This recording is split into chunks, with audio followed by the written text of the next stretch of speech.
ஆண்டவர் கொடுத்த இந்த நாளுக்காய் நாம் மீண்டுமாய் ஆண்டவருக்கு நன்றி சொல்ல வந்திருக்கிறோம். ஆண்டவரை நாம் தேடி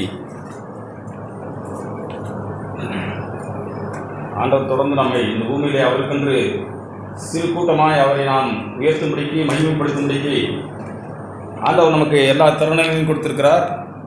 நாம் அதை பயன்படுத்தி கொண்டு ஆண்டவரே இந்த பூமியிலே நான் உம்முடையவனாய் உம்முடைய சம்பத்தாய் நீர் என்னை தேடி வந்து எனக்காய் உம்முடைய சொந்த ரத்தத்தை சிந்தி என்னை நீங்கள் சம்பாதித்து கொண்டீங்களா ஆண்டவரே, உம்முடைய நாமத்தை நான் மகிமைப்படுத்த எனக்கு உதவி செய்யுங்க அப்படின்னு சொல்லி நாம் மனத்தாழ்மையாய் ஆவியிலே நொறுக்கப்பட்டு நம்மை நாமே தாழ்த்தி நாம் ஆண்டவரத்தில் வரும்பொழுது மெய்யாகவே ஆண்டவருடைய வார்த்தைகள் நம்மோடு பேசும். ஆண்டவரே நீங்கள் என்னோட பேசுங்க அப்படின்னா மெய்யாகவே நம் இருதயங்களிலே ஆண்டவர் மென்மையாய் சாந்தமாய் இணக்கமாய் நம்மோடு பேசி விடுவாங்க. நாம் மாத்திரம் உணர்வுள்ளவராக இருந்து ஆண்டவரே உடைய வார்த்தைகள் என்னுடைய இருதயத்தை ஆண்டவரை விழுந்து அது பலன் கொடுக்கட்டும், ஆண்டவரே எனக்கு உதவி செய்யுங்க அப்படின்னு சொல்லி நாம் இருதயங்களை ஆண்டவர் பட்சமாய் திருப்புவோம். ஆண்டவர் நமக்கு தொடர்ந்து தம்முடைய வார்த்தைகள் மூலமாக நம்மை உற்சாகப்படுத்துவார்.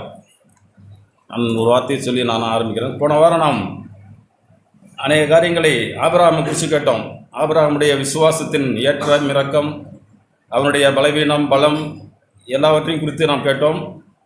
அவனுக்கு ஆண்டவர் ஆபிரகாம் கடைசியில் விசுவாசத்திலே வல்லவனானான் அப்படின்னு முடியுது.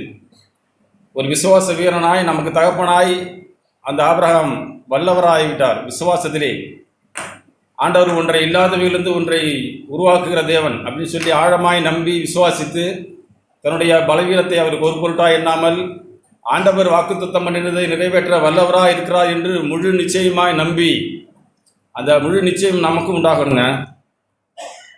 இப்படி நம்முடைய வாழ்க்கையில் ஆண்டவர் அநேக காரியங்களை செய்கிறார்.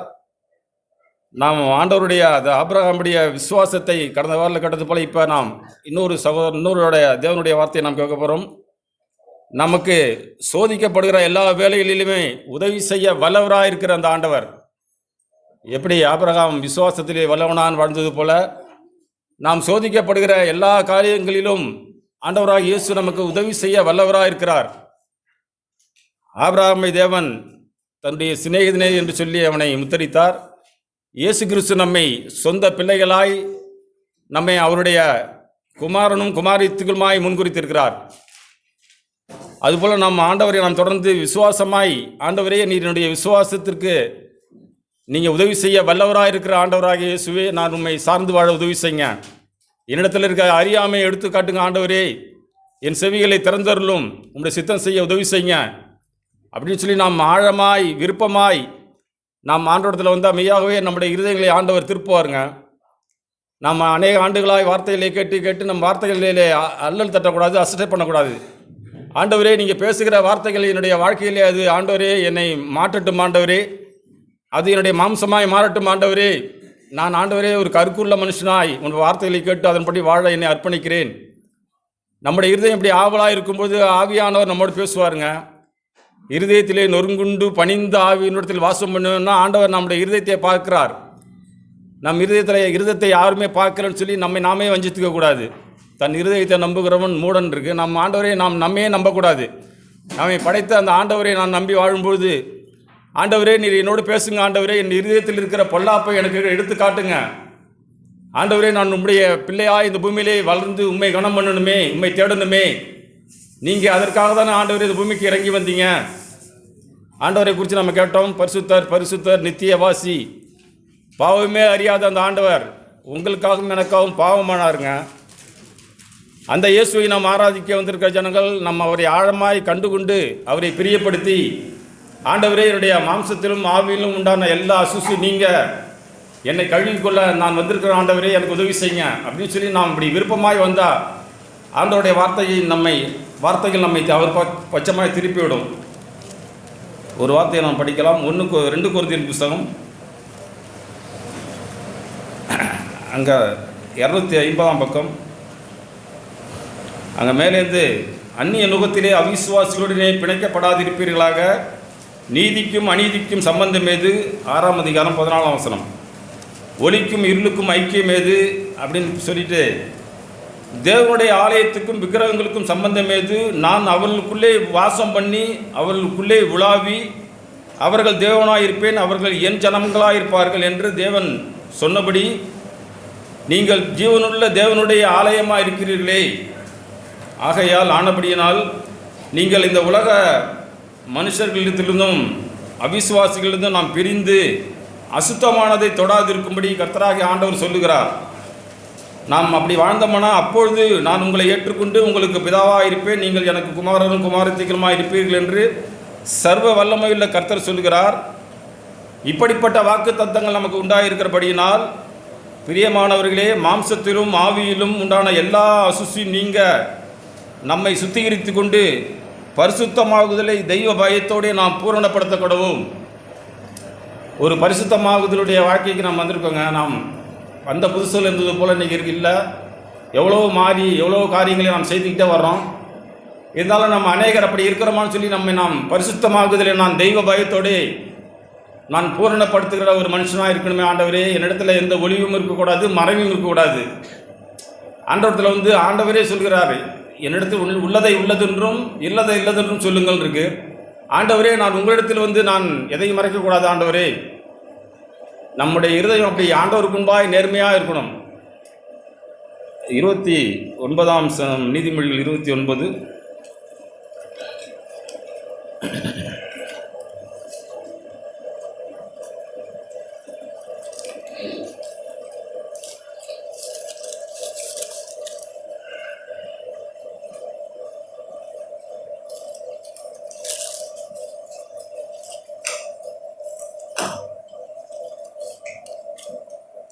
சாரி 28ஆம் அதிகாரம் நீதிமொழிகள் 28:13.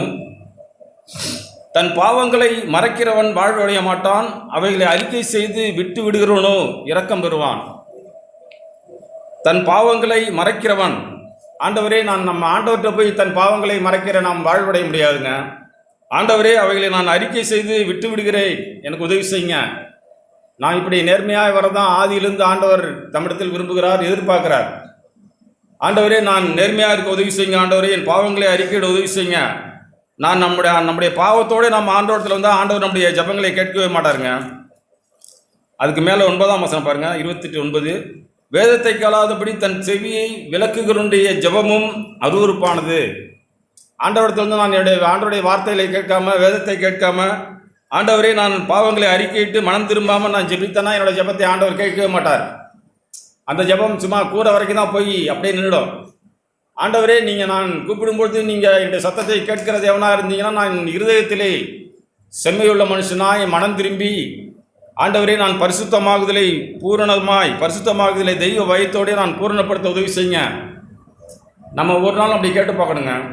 நாம் இப்படி விசுவாசத்திலே வல்ல ஆபிரகாமை போலவும் ஆண்டவர் நமக்கு உதவி செய்ய வல்லவராக இருக்கிறார். இப்படி நான் சோதிக்கப்படுகிறேன். எபிரேயன் புஸ்தகம் 2ஆம் அதிகாரம். அங்கே ஆண்டவருடைய வார்த்தைகள் எப்படி இருக்கு பாருங்க. எபிரேயன் புஸ்தகம் 2ஆம் அதிகாரம்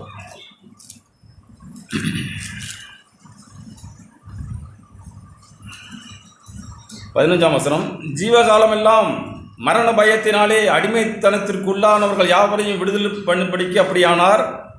ஆதலால் அவர் தேவதூதருக்கு உதவியாக கை கொடாமல் ஆபிரகாமின் சந்ததிக்கு உதவியாக கை கொடுத்தார். அன்றியும் அவர் ஜனத்தின் பாவங்களை நிவர்த்தி செய்வதற்கு ஏதுவாக தேவ காரியங்களை குறித்து இரக்கமும் உண்மையுள்ள பிரதான ஆசாரியராக இருக்கும்படி எவ்விதத்திலும் தம்முடைய சகோதரருக்கு ஒப்பாக வேண்டியதாக இருந்தது.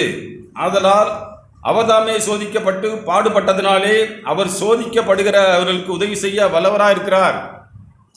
ஆண்டவர் மிகுந்த வல்லமையுள்ள தேவன். ஆண்டவரே, நான் அநேக காரியங்களிலே சோதிக்கப்படுகிற ஆண்டவரே, இந்த சோதனையில் நான் ஜெயிக்க நீங்கள் எனக்கு உதவி செய்ய முடியும். நாம் ஆராதிக்கிற ஆண்டவர் நமக்கு உதவி செய்வார்னு சொல்லி நம்ம விசுவாசிக்க மாட்டோங்கிறோம். ஆண்டவர் அந்த பரிதிமை குருடன் ஆண்டவரே, தாவீதின் குமாரனே, எனக்கு இறங்கும் அப்படின்னு கேட்குறாரு. ஆண்டவருக்கு தெரியும் பரிதிமை குருடனாக இருக்கிறான், கண்ணு தெரியலங்கிறதெல்லாம் ஆண்டவருக்கு நல்லாவே தெரியும்.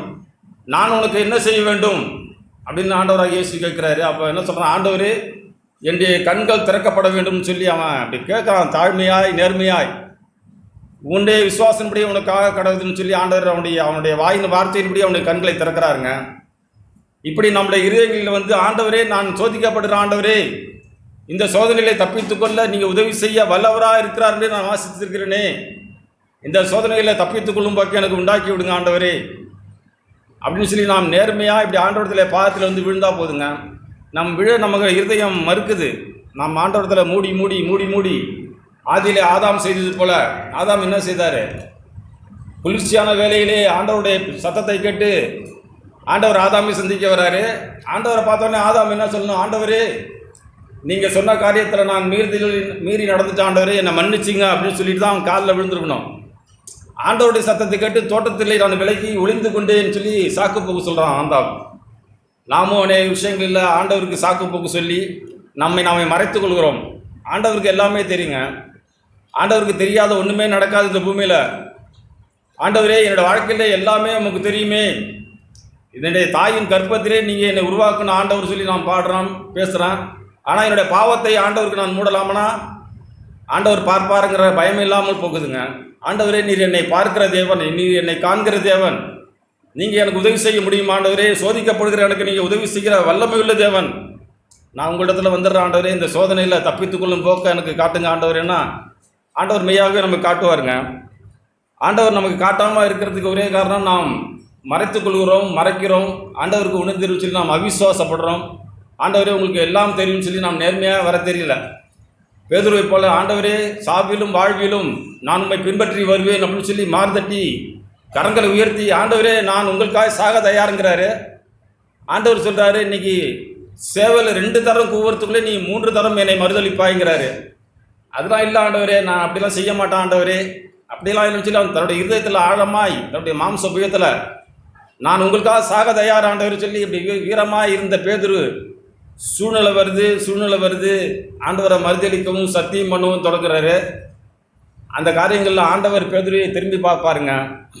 நான் படித்து லூக்கா 22ஆம் அதிகாரத்தில் இருக்குது, இயேசு பேதுருவை திரும்பி பார்த்தார்னு இருக்கு. நான் அந்த வார்த்தைகளை படிக்கும்போது ஒரு மனுஷனை ஆண்டவர் சந்திச்சிட்டா போதுங்க, அவனோட வாழ்க்கையே தலைகீழாக மாறிவிடும். ஆண்டவரோட பாதத்தில் பேதுரு விழுந்து அதுக்கு பிறகு பேதுரோட வாழ்க்கையை எவ்வளவாய் மாறிவிட்டது.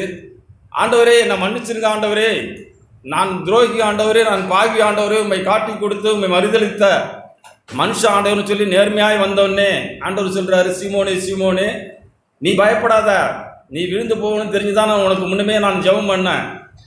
நீ குணப்பட்ட பின்பு உன்னுடைய சகோதரனை சிறப்படுத்துன்னு சொல்லி ஆண்டவர் சோதனையில் நீ ஜெயிக்கும்படி நான் உனக்கு உதவி செய்தேனே அப்படின்னு சொல்லி வார்த்தைகளை நினைவு கூறாருங்க அங்கே பேதுருட்ட ஆண்டவர். லூக்கா 22ஆம் அதிகாரம் அதான் நாம் படிக்கலாம். லூக்கா 22 பக்கம் 118. அங்கே இயேசுவை அவர் மறுதளிக்கிறாரு. 40ஆம் வசனத்தில் 22ஆம் அதிகாரம் 40ஆம் வசனத்தில் நீங்கள் சோதனைக்கு உட்படாதபடிக்கு ஜெபம் பண்ணுங்கள் என்று சொல்லி ஆண்டவர் போய் ஜெபிக்கிறாரு. 43ஆம் வசனத்தில் அப்பொழுது வானத்திலிருந்து ஒரு தூதன் தோன்றி அவரை பலப்படுத்தினான். இயேசுவை ஒரு தூதன் தோன்றி பலப்படுத்துகிறாரு. அவர் இப்படி மிகவும் வியாகுலப்பட்டு அதிக ஊக்கத்தோடு ஜெபம் பண்ணினார். அவருடைய வேர்வை இரத்தத்தின் பெருந்துளியாய் தரையிலே விழுந்தது. அவர் ஜெபம் பண்ணி முடித்து எழுந்திருந்து, ஆண்டவர் ஜெபம் பண்ணி அவருடைய தேவதூதன் அவரை சிறப்படுத்தி தைரியப்படுத்தி தேற்றி அவர் அனுப்பிட்டாரு. ஆண்டவரை ஏந்திச்சு வர்றாங்க. வரும்போது இங்கே சீஷர்களை பார்க்குறாங்க. அவர்கள் துக்கத்தினாலே நித்திரை பண்ணுகிறதை கண்டு ஆண்டவர் இப்படி சொல்லிட்டாரே, ஆண்டவரை கொலை செய்ய போகிறாங்களே, ஆண்டவரை சிலுவையில் அறைய போகிறாங்களேன்னு சொல்லி அவர் துக்கப்பட்டோ இல்லது அவருடைய அசதியில் அவங்க தூங்குறாங்க. 46ஆம் வசனம், நீங்கள் நித்திரை பண்ணுகிறது என்ன, சோதனைக்கு உட்படாதபடிக்கு நீங்கள் எழுந்திருந்து ஜெபம் பண்ணுங்கள் அப்படின்னு சொல்லி அவங்களை உற்சாகப்படுத்தி அவங்கள அழைச்சிட்டு போகிறாரு. அழைச்சிட்டு போகிறதுக்கு முன்னாடி தான் அவங்களுக்கு ஜெபிக்கிறாரு. எப்படி ஜெபிக்கிறாருன்னா 31ஆம் வசனத்தில், பேதுருவே பேதுருவே, இதோ கோதுமையை சுலகிலே புடைக்கிறது போல சாத்தான் உன்னை புடைப்பதற்கு என்னிடத்திலே உத்தரவு கேட்டுக்கொண்டான். நானோ உன் விசுவாசம் ஒழிந்து போகாதபடிக்கு உனக்காக வேண்டிக் கொண்டேன். நீ குணப்பட்ட பின்பு உன் சகோதரரை சிறப்படுத்து என்றார். இப்படி ஆண்டவர் உன்னை செய்துட்டாருங்க. பேதுருவுக்கு சோதிக்கப்பட போகிற பேதுருவுக்கு உதவி செய்ய வல்லவராக இருக்கிற இந்த ஆண்டவராக இயேசு கிறிஸ்து, நான் உனக்காக பிதாவினிடத்தில் வேண்டிக் கொண்டேன், உன்னை சாத்தான் சோதிக்க என்னிடத்திலே உத்தரவு கேட்டுக்கொண்டான் அப்படின்லாம் சொன்னோம்னே பேதுருக்கு அதெல்லாம் விளங்கவே இல்லை. ஆண்டவரே, அப்படிலாம் இல்லை ஆண்டவரே, நான் உங்களை காட்டி கொடுக்க மாட்டேன், மறுதளிக்க மாட்டேன் அப்படின்னு சொன்ன பேதுரு அடுத்த நிமிஷமே மறுதளித்து சத்தியம் பண்ணவும் சபிக்கவும் தொடங்கிட்டாருங்க. இப்படி காட்டி கொடுத்த பிறகு 57, 58, 59, 60 வரைக்கும் அவருடைய காரியங்கள் இருக்குது. 60ஆம் வசனம், அதற்கு பேதுரு, மனுஷனே நீ சொல்லுகிறத அறியேன், ஆண்டவரை எனக்கு இயேசு யாருமே தெரியாதுங்கிறாரு. 57 அறியேன் என்று மறுதளித்தான். 58 கடைசியில் பாருங்க, பேதுரு, மனுஷனே நான் அல்ல, அந்த இயேசு எனக்கு தெரியாதுங்கிறாரு. 60ஆம் வசனத்தில் அவன் இப்படி சொன்ன உடனே அந்த நீ சொல்லுகிறதே அறியேன், இயேசு எனக்கு யாருனே தெரியாதுன்னு சொல்லி பேதுரு மறுதளிக்கிறாரு. அப்பொழுது கர்த்தர் திரும்பி பேதுருவை நோக்கி பார்த்தார். இப்படி 3 முறை மறுதளித்த பிறகு கர்த்தர் பேதுருவை திரும்பி நோக்கி பார்த்தார். சேவல் கூவுகிறதுக்கு முன்னே நீ என்னை 3 தரம் மறுதளிப்பாய் என்று கர்த்தர் தன்னிடத்தில் சொன்ன வசனத்தை உடனே நினைவு கூர்ந்து, ஆண்டவர் சொன்ன வசனத்தை, வார்த்தையை உடனே பேதுரு நினைவு கூர்ந்து அப்படியே போயில்லைங்க, வெளியே போய் மனம் கசந்து அழுதான். மனம் கசந்து அழுகிற வாழ்க்கைங்கிறது நமக்கு விளங்க மாட்டேங்குது. ஏதோ நம்ம அழுகுறோம், சும்மா கண்ணீர் வருது, அப்படி இப்படி மனசு கசந்து போதா? ஆண்டவரே, நான் இவ்வளவு கேடான மனுஷன் ஆண்டவரே, நான் பாவிகளிலும் பிரதான பாவி ஆண்டவரே, நீங்கள் சொன்ன வசனத்தில் நான் இப்போ நினச்சி பார்க்குறேன் ஆண்டவரே, சேவல் 2 தரம் கூவுறதுக்கு முன்னே நீ என்னை 3 தரம் மறுதளிப்பாயின்னு சொன்னீங்களே ஆண்டவரே, நான் அப்படி செய்துட்டேனே அப்படின்னு சொல்லி மனம் கசந்து அழுதுகிட்டே இருக்கிறாங்க. அதுக்கு பிறகு தான் ஆண்டவர் உயிரோடு வந்து நான் உயிரோடு வந்துட்டுன்னு சொல்லி பேதுருவத்தில் போய் சொல்லி பேதுருவை உற்சாகப்படுத்துகிறார்.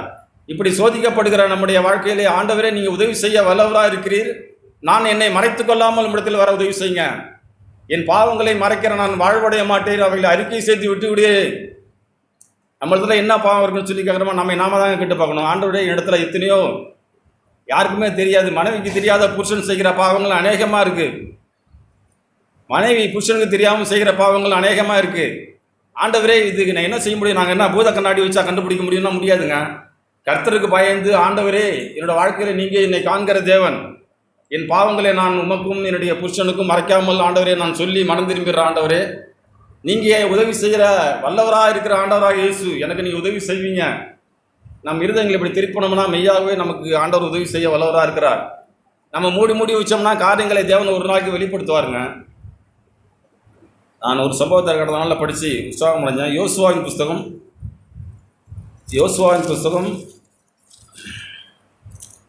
6ஆம் அதிகாரம்.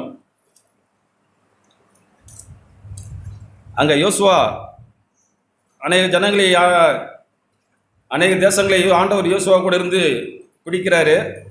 யோசுவா ஜெயிக்கிறார் எல்லாவற்றையும். அடுத்து எரிகோவை பட்டணத்தை பிடிக்க வராங்க. 6ஆம் அதிகாரத்தில் 6ஆம் அதிகாரம் 2ஆம் வசனம், பக்கம் 274-75. கர்த்தர் யோசுவாவை நோக்கி, இதோ எரிகோவையும் அதன் ராஜாவையும் யுத்த வீரரையும் உன் கையில் ஒப்பு கொடுத்தேன், நீ போய் இப்படி காரியங்களை செய்யுங்கிறாரு. அவர் போய் அந்த எரிகோவை சுற்றி வராங்க. 7 நாள் சுற்றி வராங்க. ஆண்டவருடைய சொன்ன வார்த்தையின்படியே 7 நாள் சுற்றி வராங்க. 7ஆம் நாளிலே பட்டணத்தை 7 தரம் சுற்றி வர கடவர்கள். ஒரு நாளும் ஒரு நாள் இந்த பட்டணத்தை சுற்றி வந்துட்டாங்க. 7ஆம் நாள் 7 தரம் சுற்றி வராங்க. எவ்வளோ அவங்களை கீழ்ப்படியது எவ்வளோ அருமையாக இருக்குது பாருங்கள். ஆண்டவர் சொன்ன வார்த்தையின்படியே இந்த பட்டணத்தை சுற்றுறாங்க. அவங்க ஜெயிக்க வேண்டியது பட்டணத்தை உள்ளே போய், அதை ஆண்டவருடைய சொன்ன வார்த்தையின்படியே பட்டணத்தை சுற்றுறாங்க. 7ஆம் நாளிலே அவங்களுக்கு ஜெயம் கிடைக்குதுங்க. இப்படி அநேக ஜெயங்களை பெற்றுக்கொண்டு வந்துக்கிட்டே இருக்கிறாங்க. 7ஆம் அதிகாரம். அங்கே 7ஆம் அதிகாரத்தில் வந்தோடனே அங்கே இன்னொரு பட்டணத்துக்கு போய் போர் செய்ய முடிவு பண்ணுறாங்க. ஆயி பட்டணத்துக்கு போகும்படி ஆட்களை அனுப்பி 7ஆம் அதிகாரம் 2ஆம் வசனம் போய் அந்த ஆயி பட்டணத்தை பிடிக்க சொல்லி அவங்க ஆலோசிக்கிறாங்க. அப்போ அவங்க ஆண்டவர்கிட்டையும் ஆலோசனை கேட்கல, யார்கிட்டையுமே ஆலோசனை கேட்கல. அவங்களே யோசுவாவிடத்தில் போய் கேட்குறாங்க. கேட்டு நம்ம ரொம்ப பேர் போக வேண்டாம், அந்த ஆயி பட்டணம் ரொம்ப சின்ன பட்டணம், சும்மா போய் நம்ம கொஞ்சம் பேர் போய் அதை பிடிச்சிக்கலாம்னு சொல்லி அவங்களே முடிவு பண்ணி ஆயி பட்டணத்தை பிடிக்க போகிறாங்க. ஆயி பட்டணத்தில் பிடிக்க போனோடனே அங்கே தோற்று போயிடுறாங்க. இவங்க இஸ்ரவேல் ஜனங்களை 36 பேரை அந்த எதிராளி வெட்டி போட்டுடுறாங்க. வெட்டி போட்டவொடனே செய்தி இவருக்கு வருது, யோசுவாவுக்கு வருது. 7ஆம் அதிகாரம் 6ஆம் வசனம். அப்பொழுது யோசுவா தன் வஸ்திரங்களை கிழித்து கொண்டு அவனும் இஸ்ரவேல் மூப்பரும் சாயங்காலம் மட்டும் கர்த்தரின் பெட்டிக்கு முன்பாக தரையிலே முகங்குப்புற விழுந்து தங்கள் தலைகளின் மேல் புழுதியை போட்டுக்கொண்டே கிடந்தார்கள். காலையிலிருந்து சாயந்தரம் வரைக்கும் அழுகிறாங்க. ஆண்டவரே, நீர் எங்களோடு கூட இருந்து எங்களுக்கு ஜெயம் கொடுத்தீங்களே, இன்னைக்கு சின்ன பட்டணம்னு சொல்லி போய் அங்கே நாங்கள் தோத்துட்டோமே, ஏமாந்துட்டோமே. 7ஆம் வசனம் சொல்கிறார் இருப்பாங்க யோசுவா, கர்த்தராகிய ஆண்டவரே, எங்களை அழிக்கும்படிக்கு எமோரியன் கைகளில் ஒப்பு கொடுப்பதற்காகவே தேவரீர் இந்த ஜனத்தை யோர்தானை கடக்க பண்ணினீர். நாங்கள் யோர்தானுக்கு அப்புறத்தில் மன திருப்தியாக இருந்து விட்டோமானாலே நல்லா இருக்குமே. ஆண்டவரே, இஸ்ரவேலர் தங்கள் சத்துருக்களுக்கு முதுகை காட்டினார்களே, இப்பொழுது நான் என்ன சொல்லுவேன்? இன்னொரு இடத்துல இன்னொரு இடத்துல மகத்துவமான தேவர்னு சொல்லி பேசுவார். அதுபோல் ஆண்டவரே நாங்கள் என்ன செய்வோம் ஆண்டவரே இப்படின்னு சொல்லி தவிக்கிறாரு, ஜெபிக்கிறாரு. ஆண்டவரே இஸ்ரவேலர் முதுகை காட்டினார்களே, நான் என்ன சொல்வேன்?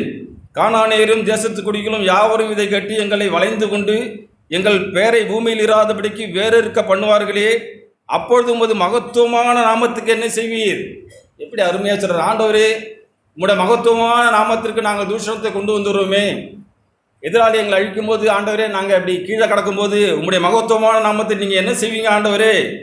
இப்படி எங்களோட வாழ்க்கையில் வீழ்ச்சி தோல்வி எல்லாத்துக்கும் என்ன காரணம்? காலையிலேருந்து சாயங்காலம் மட்டும் புழுதியை தலையிலே போட்டு கொண்டு வந்து அழுதுகிட்டே கிடக்கிறார் யோசுவா. இப்படி நம்மளோட வாழ்க்கையில் நாம் ஆண்டவரே நான் காரியங்களை தவறினோடனே என்னுடைய இருதயம் துக்கப்பட்டு அழுது உடைந்து ஆண்டவரே என்னென்னு எனக்கு விளங்கல ஆண்டவரே எனக்கு சொல்லுங்க, நான் மனம் விரும்புகிற ஆண்டவரே, என்னுடைய மனம் திரும்பதை நான் நம்ம இடத்தில் காட்டுற ஆண்டவரே எனக்கு உதவி செய்யுங்கன்னு சொல்லி நாம் இருதயங்களிலே அப்படி நாம் கிழிக்கப்பட்டவர்களாய் வந்தால் தேவன் நம்மோடு பேசுவாருங்க. அங்கே யோசுவாவோட கூட அடுத்து பேசுகிறார் பாருங்க. என்ன சொல்லுவேங்கிறாரு 10ஆம் வசனம். அப்பொழுது கர்த்தர் யோசுவாவை நோக்கி, எழுந்திரு, நீ இப்படி முகங்குப்புற விழுந்து கிடக்கிறது என்ன? இஸ்ரவேலர்கள் பாவம் செய்தார்கள்.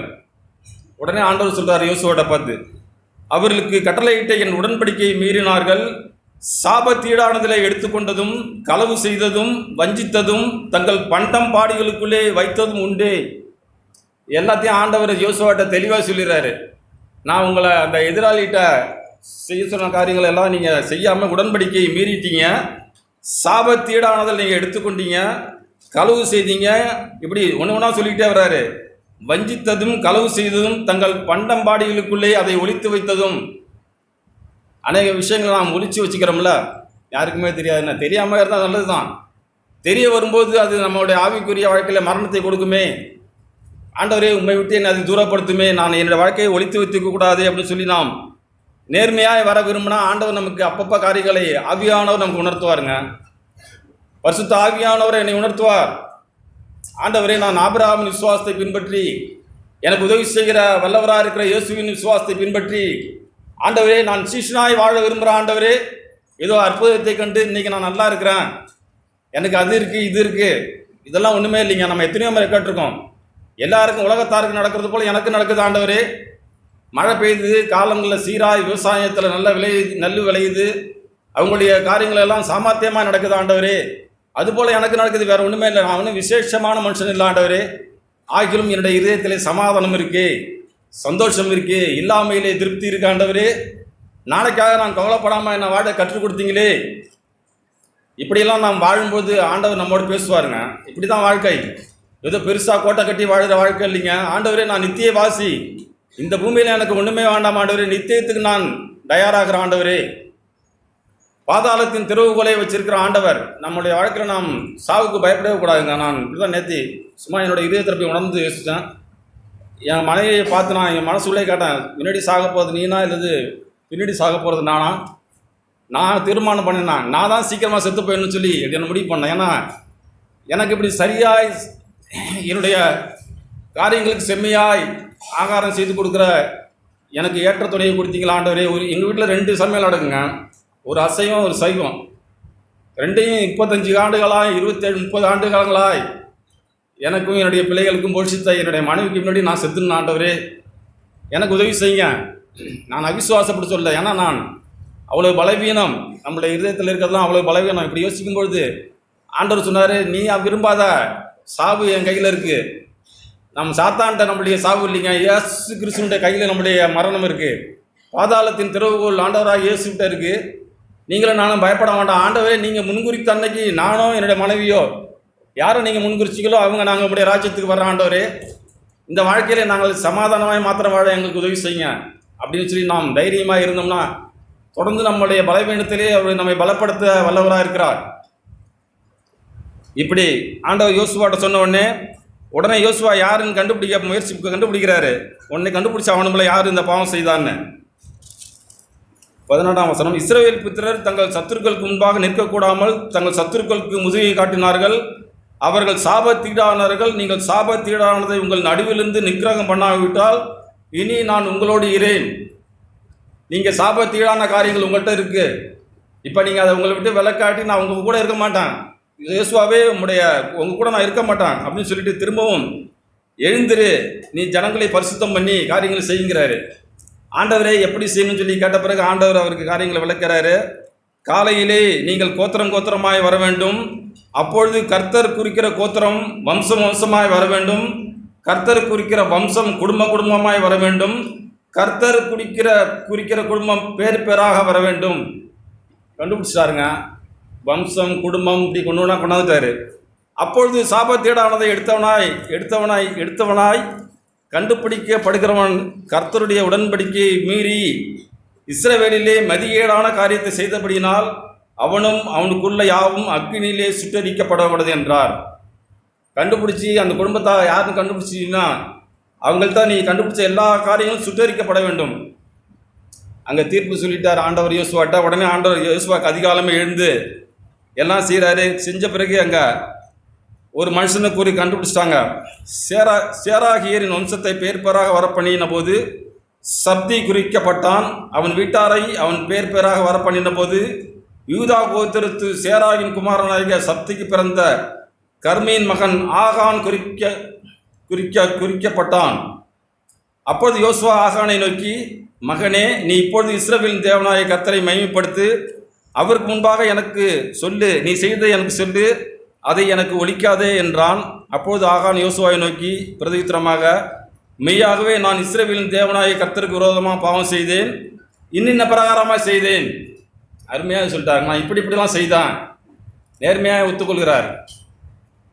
கொள்ளையிலே நேர்த்தியான ஒரு பாபிலோனிய சால்வையும் 200 வெள்ளி சேக்கலையும் 50 சேக்கல் நிறையான ஒரு பொன்பாலத்தையும் நான் கண்டு அவைகளை இச்சித்து எடுத்துக்கொண்டேன். இதோ அவைகள் என் கூடாரத்தின் மத்தியிலே பூமிக்குள் புதைத்து வைத்திருக்கிறது, வெள்ளி அதன் அடியில் இருக்கிறது என்றான். நேர்மையாக ஒத்துக்கிட்டு நான் செய்த காரியங்களை இங்கே செஞ்சு ஒழிச்சு வச்சுருக்கேன் அப்படின்னு சொன்னோடனே போய் எல்லாத்தையும் கொண்டு வர சொல்கிறாங்க. கொண்டு வந்த பிறகு அவனோட பனிஷ்மெண்ட் எப்படி கிடக்குது? 24ஆம் வசனம். அப்பொழுது யோசுவாவும் சகல இஸ்ரவேலும் கூட சேராகின் புத்திரரையும் ஆகானையும் அந்த வெள்ளியையும் சால்வையையும் பொன்பாலத்தையும் அவன் குமாரரையும் குமாரத்தைகளையும், அந்த குடும்பமே அழிய போகுதுங்க, அவனுடைய குமாரரையும் குமாரத்தைகளையும் ஆடு மாடு எல்லாவற்றையும் கொண்டுட்டு போய் அங்கே கல்லெறிந்து கொன்றார்கள். கற்கணிலாலை மூடி அவங்களை கொண்டு போட்டுடுறாங்க.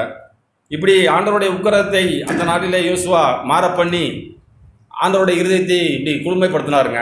அதுக்கு பிறகு அவங்களுடைய காரியங்களை ஜெயமாகி போய் அதே ஆயிப்பட்டணத்தை ஈஸியாக பிடிச்சிட்டாங்க. அதுக்கு அடுத்து போய் இப்படி நம்மளோட வாழ்க்கையில் நாம் ஆண்டவருக்கு விரோதமாய் பாவம் செய்யாமல், ஒழித்து கொள்ளாமல், மறைத்து கொள்ளாமல், ஆண்டவரே நான் என்னுடைய பாவத்தை அறிக்கையிடுகிறேன், நீங்கள் எனக்கு உதவி செய்ய வலுவராக இருக்கிறீர். நான் கடந்த நாளில் உணர்ந்ததுங்க, ரொம்ப நாளாக பழகி போனால் பாலும் புளிக்கும்பாங்க. அதுபோல் நாம் பழகி போனால் சுகம் தானே. இவருக்கு என்ன தெரியும்? இவர்கிட்ட போய் நம்ம என்ன நேர்மையாக சொல்லணும்? இவர் நமக்கு என்ன? இவர்கிட்ட சொல்கிறதுனால நம்ம என்ன நம்ம குறித்து நம்ம அசிங்கமாக நினைப்பாருன்னு சொல்லி நம்ம மிருதத்தில் மறைச்சிக்கிறோம். நம்மளோட வாழ்க்கையில் நாம் சுபிட்சமாக ஆக வாய்ப்பே இல்லைங்க. ஆண்டவரே நான் பாவங்களை அறிக்கையிடுகிறேன் ஆண்டவரே, யார்கிட்ட சொல்லணும்னு சொல்கிறீங்களோ நான் சொல்லிடுறேன் ஆண்டவரே அப்படின்னா நம்மளோட வாழ்க்கையில் சந்தோஷமும் மகிழ்ச்சியும் சமாதானமும் உண்டாகிடும். நம்ம சும்மா காண்கிற மனுஷனுக்கு சொல்ல பயப்படுறோம். நம்ம காணாத ஜெவன்ட்ட என்னத்த சொல்ல போகிறோம்? அவர் பார்க்கல, அதனால ஆண்டவரே நான் அந்த பாவம் செய்தேன், இந்த பாவம் செய்தேன், செல்லில் இந்த படம் பார்த்தேன் ஆண்டவரே, நான் நாளைக்கு பார்க்க மாட்டேன் ஆண்டவரே. அவ்வளோதான், சும்மா அந்த நிமிஷம் தான். நாளைக்கு வரும்பொழுது திரும்ப அதே காரியங்கள் நம்ம செய்து மீறுதலுக்கு உட்படுறோம். நம்ம அப்படி வாழவே கூடாது. ஆண்டவரே நான் அப்படி வாழாதிருக்கிறது எனக்கு உதவி செய்யுங்க அப்படின்னா தேவன் மெய்யாகவே தம்முடைய ஆவியை நமக்கு தருவாருங்க. சோதிக்கப்படுகிற எனக்கு உதவி செய்ய வல்லவராக இருக்கிற இயேசு எனக்கு அந்த சமயத்தில் சரியான காரியங்களை போதிப்பார். அப்போ இது போல் புதிய ஏற்பாட்டில் ஒரு குடும்பம் தங்களை மறைச்சி ஏமாத்துறாங்க பாருங்கள். அப்போஸ்தலர் நடவடிக்கைகள் நமக்கு எத்தனையோ முறை கேட்டிருக்கோம்.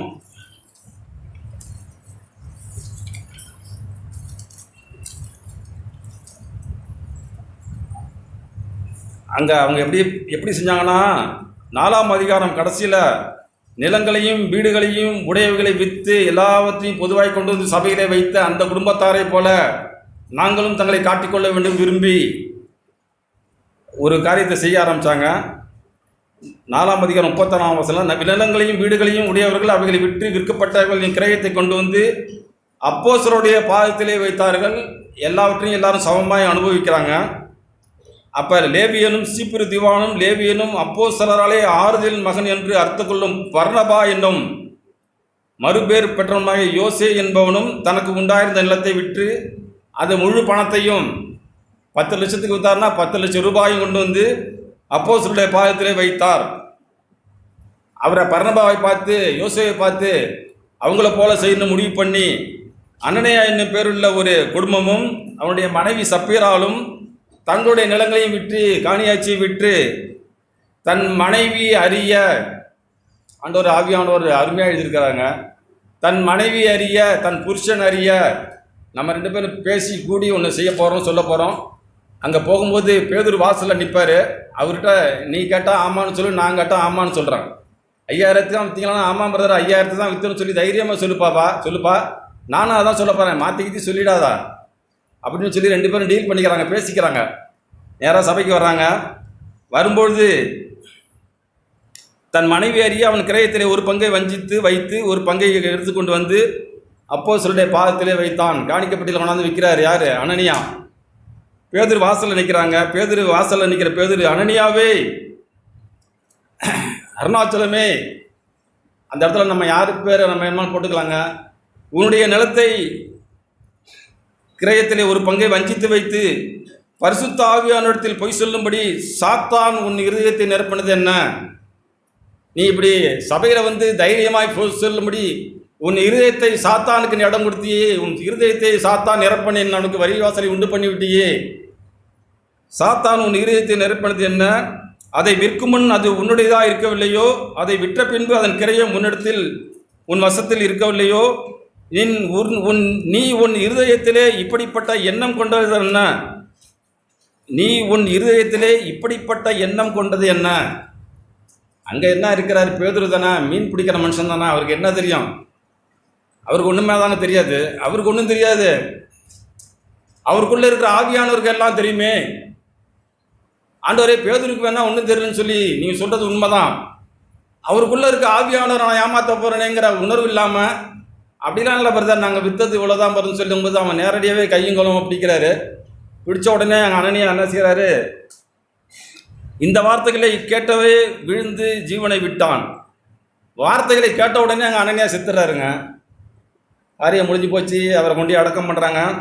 அடக்கம் பண்ணிட்டு ஏறக்குறைய 3 மணி நேரத்துக்கு பின்பு அவனுடைய மனைவி நடந்ததை அறியாமல், ஏன்னா ஏற்கனவே பேசியாச்சல, நம்ம வீட்டுக்குள்ள சபையில் போய் உள்ளே உட்காந்துட்டாருன்னு நினச்சிட்டு அந்த அம்மா வர்றாங்க. நடந்ததை அறியாமல், அந்த வசனம் அப்படியே இருக்கு பாருங்க, 7ஆம் வசனம். அவனுடைய மனைவி நடந்ததை அறியாமல் உள்ளே வந்தாள். பேதுரு அவனை நோக்கி, நிலத்தை இவ்வளவுக்கு தானா விற்றீர்கள் எனக்கு சொல் என்றான். அந்த அம்மா தைரியமாக சொல்கிறாங்க, ஆமாம் பிரதர், இவ்வளோக்கு தான் விற்றோம். ஆமாம், அவ்வளோக்கு தாங்கிறாங்க. புருஷனோட மனைவிக்கு தைரியசாலிங்க.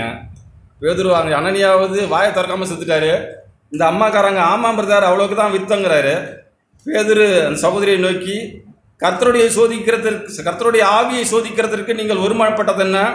இதோ உன் புருஷன் அடக்கம் பண்ணினவர்களுடைய கால்கள் வாசல் படியிலே வந்திருக்கிறது.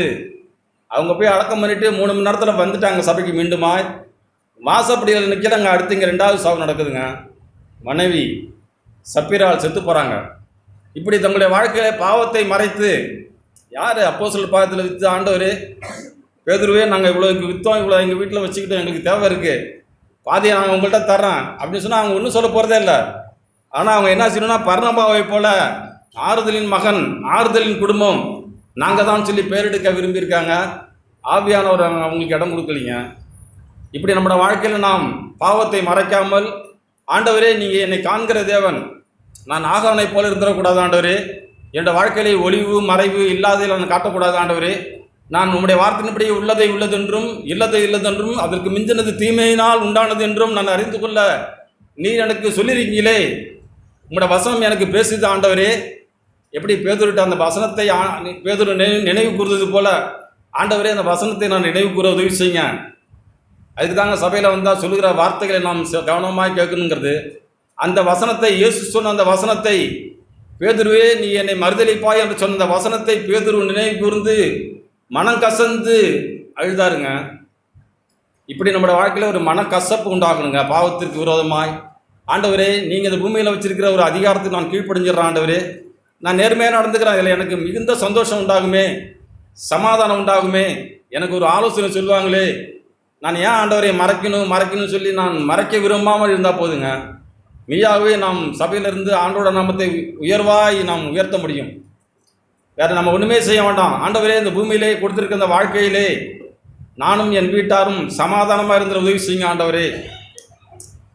எப்படின்னா, ஆதியில் ஆபேலை ஆண்டவர் ஆசீர்வதிக்கிறாரு. காயின் ஆபேலையும் அவன் காணிக்கையும் கர்த்தர் அங்கீகரித்தார் இருக்கு. முதல்ல ஆபேலை ஆண்டவர் அங்கீகரித்தார். ஆபேலோட காரியங்கள் ஆண்டவருக்கு தெளிவாக தெரியுதுங்க. ஆபேலையும் அவன் காணிக்கையும். முதல்ல ஆபேல் என்ன செய்கிறாரு, ஆபேலுடைய இருதயங்கள் எப்படி இருக்கு, ஆபேல் காணிக்கை கொண்டு வராரு, இந்த காணிக்கையின் தரம் எப்படி இருக்கு, உண்மை எப்படி இருக்கு, நேர்மை எப்படி இருக்கு, இதுதான் ஆண்டவர் பார்க்குறாரு. காயின் அங்கே செய்த காரியங்கள் அடுத்தது. காயின் ஆண்டவர் ஆசீர்வதிக்கவே இல்லை, அதனால அவனோட காணிக்கையும் ஏற்றுக்கொள்ளல. ஆபேலோட இருதயத்தை பார்க்கிற ஆண்டவர் ஆபேலின் ரத்தம் பேசுனதை பார்க்கலும் அதிகமாய் பேசுகிற இந்த புதிய ஏற்பாட்டில் வந்திருக்க நமக்கு ஆண்டவராக இயேசு கிறிஸ்து உதவி செய்ய மாட்டாரா? அருமையாக உதவி செய்வாருங்க. ஆபிரகாமை ஆண்டவர் சிநேகிதனே என்று சொன்னார். இயேசு உங்களையும் என்னையும் சகோதரனே, சகோதரியே, என்னுடைய பிள்ளைகளே, நான் உங்களுக்கு உதவி செய்ய வல்லவராக இருக்கிறேனே, என்னை நம்புங்கள், என்னுடைய வசனத்தை நம்புங்கள் அப்படின்னு சொல்லி ஆண்டவர் நம்மிடத்துல பரிந்து பேசுகிறாருங்க. நாம் அந்த ஆண்டோடைய சத்தத்துக்கு கீழ்ப்படியாமல் நம்மளுடைய இருதயங்களையும் நம்ம ஏமாற்றிக்கிறோம். யாருக்கு தெரிய போகுது என்னோட வாழ்க்கை? யாருக்குமே தெரியாதுங்க. பூமியில் வாழ்கிற எந்த மனுஷனுக்கும் யாரோட வாழ்க்கையும் தெரியாமல் ஆண்டவரே மறைச்சிருக்கிறாரு. ஆண்டவருக்கு தெரியுது. ஆண்டவரே, நான் உண்மையாக இருக்க விரும்புகிறேன் ஆண்டவரே, நேற்று நான் தவறுன ஆண்டவரே, நேற்று ராத்திரி என்னுடைய வாழ்க்கையில் உண்மை இல்லை ஆண்டவரே, நான் இன்னைக்கு மனம் திரும்பிடுற ஆண்டவரே, எனக்கு உதவி செய்யுங்க. சோதிக்கப்படுகிற எனக்கு உதவி செய்ய வல்லவராக இருக்கிற ஆண்டவரே, நான் உண்மை நோக்கி பார்க்குற ஆண்டவரே.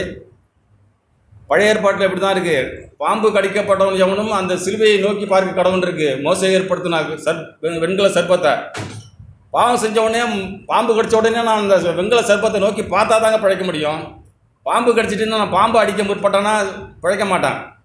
ஆண்டவரே, என்னுடைய பாவத்தை நான் அறிக்கையிடுற ஆண்டவரே, முன்னோக்கி பார்க்குற ஆண்டவரே, அப்பொழுது நீங்கள் பேதுரையை நோக்கி பார்த்தது போல் என்னை நோக்கி பார்ப்பீங்களே, என்னோடய வாழ்க்கையில் சுபிட்சம் உண்டாகிடுமே, என்னோடய வாழ்க்கையில் எந்த மரண பயமும் இருக்காது, நான் சமாதானமாய் வாழ்ந்துட முடியுமே. நம்ம எப்படிலாம் ஆண்டவரத்தில் விரும்பி வந்தால் போதுங்க, மெய்யாகவே நம்முடைய இருதயம் சந்தோஷப்படும். ஆண்டவரே, நாளைக்கு எனக்கு என்ன நடக்குதுன்னு நமக்கு யாருக்குமே தெரியாதுங்க.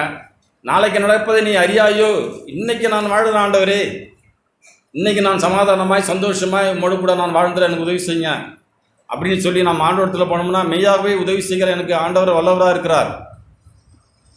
இன்னும் ஒரு வார்த்தை சொல்லி நான் எபிரேயர் புஸ்தகம்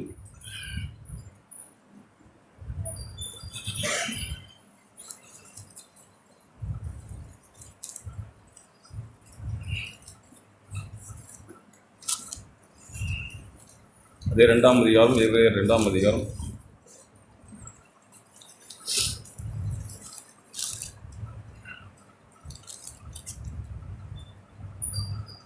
2ஆம் அதிகாரம் அப்படி பேசிக்கிட்டே 9ஆம் வசனம் 2:9, தேவனுடைய கிருபையினால் ஒவ்வொருவருக்காகவும் மரணத்தை ருசி பார்க்கும்படிக்கு. நாங்கள் படிக்கும்போது மரணத்தை ருசி பார்த்த ஆண்டவர், ஏதோ தேனை போல லட்டை போல நல்ல சப்பாத்தியை நம்ம ருசி பார்க்குறது போல, என் ஆண்டவரே நீங்கள் மரணத்தை ருசி பார்த்தீங்களே, நமக்கு ஈஸியாக எடுத்துக்கணும். ஏதோ தேனை ருசிக்கிறது போல அவ்வளவு பாடுகளை ஆண்டவர் எனக்காக ஏற்றுக்கொண்டீங்களே, மரணத்தை நீங்கள் அப்படி ருசி பார்த்தீங்களே ஆண்டவரே. தேவதூதரிலும் சற்று சிறியவராக்கப்பட்டிருந்த இயேசு மரணத்தை உத்தரித்தது நிமித்தம் மகிமையினாலும் கணத்தினாலும் முடிசூடப்பட்டதை காண்கிறோம். ஏனென்றால் தமக்காகவும் தம்மாலேயும் சகலத்தையும் உண்டாக்கினவர் அநேகம் பிள்ளைகளை மகிமையிலே கொண்டு வந்து சேர்க்கையில் அவர்களுடைய ரட்சிப்பின் அதிபதியை உபத்திரவங்களினாலே பூரணப்படுத்துகிறது அவருக்கு ஏற்றதாக இருக்கிறது. இப்படி ஆண்டவர் அநேகம் பிள்ளைகளை இந்த மகிமையான அவருடைய ராஜ்யத்துக்கு கொண்டு வந்து சேர்க்க இந்த பூமியிலே எனக்காகவும் உங்களுக்காகவும் ஆண்டவர் தம்முடைய சரீரங்களை ஜீவ பலியாக ஒப்பு கொடுத்தாங்க. அர்ப்பணித்தேன், என்னை அர்ப்பணித்தேன், ஆகா ஓகோ என்று பாடுறமே. ஆண்டவரே, எல்லாவற்றையும் நான் அர்ப்பணிச்சிருக்கேன்னா முதல்ல என்னுடைய சொந்த சரீரத்தை நான் அர்ப்பணிக்கல ஆண்டவரே. என்னுடைய இதயத்தில் நான் உண்மை இல்லாமல் இருக்கிற ஆண்டவரே, நான் இன்னும் அனனியா சப்பியராக போல இருக்கிறேன், ஆகானை போல நான் என்னை ஒழித்துக் கொள்கிறேன்.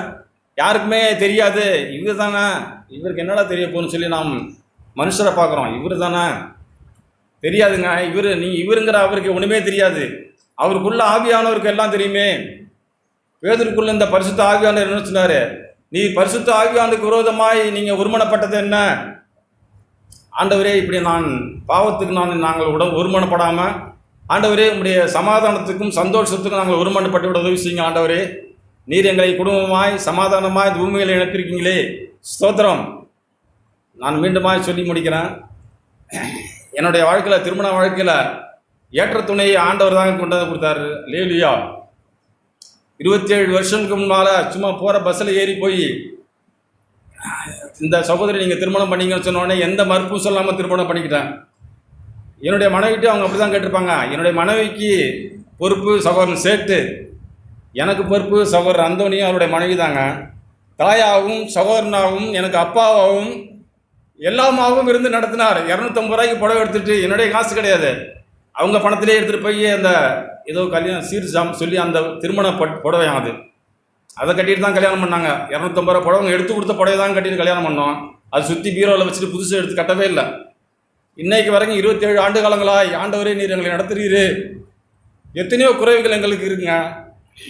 ஆண்டவரே, மெய்யான தெய்வத்தை கண்டுபிடிச்சிட்டோம். ஆண்டவரே, இல்லாமையை குறித்து நாங்கள் வருத்தப்படலாம். ஆண்டவரே, சொன்னது போல் சாவை எதிர்த்து நோக்கி கொண்டிருக்கிறவங்களுக்கு சந்தோஷம் இருக்குது, சமாதானம் இருக்குது. ஆண்டவரே, இது போதும். ஆண்டவரே, நித்தியமாகவே நாங்கள் நம்முடைய ராஜ்யத்துக்கு வர நீர் எங்களை ஆயத்தப்படுத்துகிறீர். இப்படி நாம் வாழ்வோம். தொடர்ந்து இப்படி வாழ்கிற ஒவ்வொரு குடும்பத்தையும் ஆண்டவர் பொறுப்படுத்திக் கொள்வாருங்க. உதவி செய்ய வல்லவராக இருக்கிற ஆண்டவர் ஆபிரகாமுக்கு சிநேகிதன் என்று பட்டம் கொடுத்தாங்க. ஆனால் இயேசு எனக்கும் உங்களுக்கும் சகோதரர்களாய், சகோதரிகளாய், பிள்ளைகளாய் ஆண்டவர் நமக்கு ஒன்று செய்து காட்டிவிட்டார். அந்த ஆண்டவருக்கு நாம் மகிமை கொண்டு வருவோம். நம்முடைய வாழ்க்கையிலே ஒளிவு மறைவு இல்லாமல் நாம் வாழ்வோம். இப்படி வாழ்கிற நாம தான் மெய்யாகவே அர்ப்பணித்தேன் என்னுடைய ஆவி ஆத்மா சரீரங்களை முழுவதுமாக அர்ப்பணித்தேன்னு சொல்லி நாம் பாடுற பாடலுக்கு அர்த்தமாக இருக்கும்.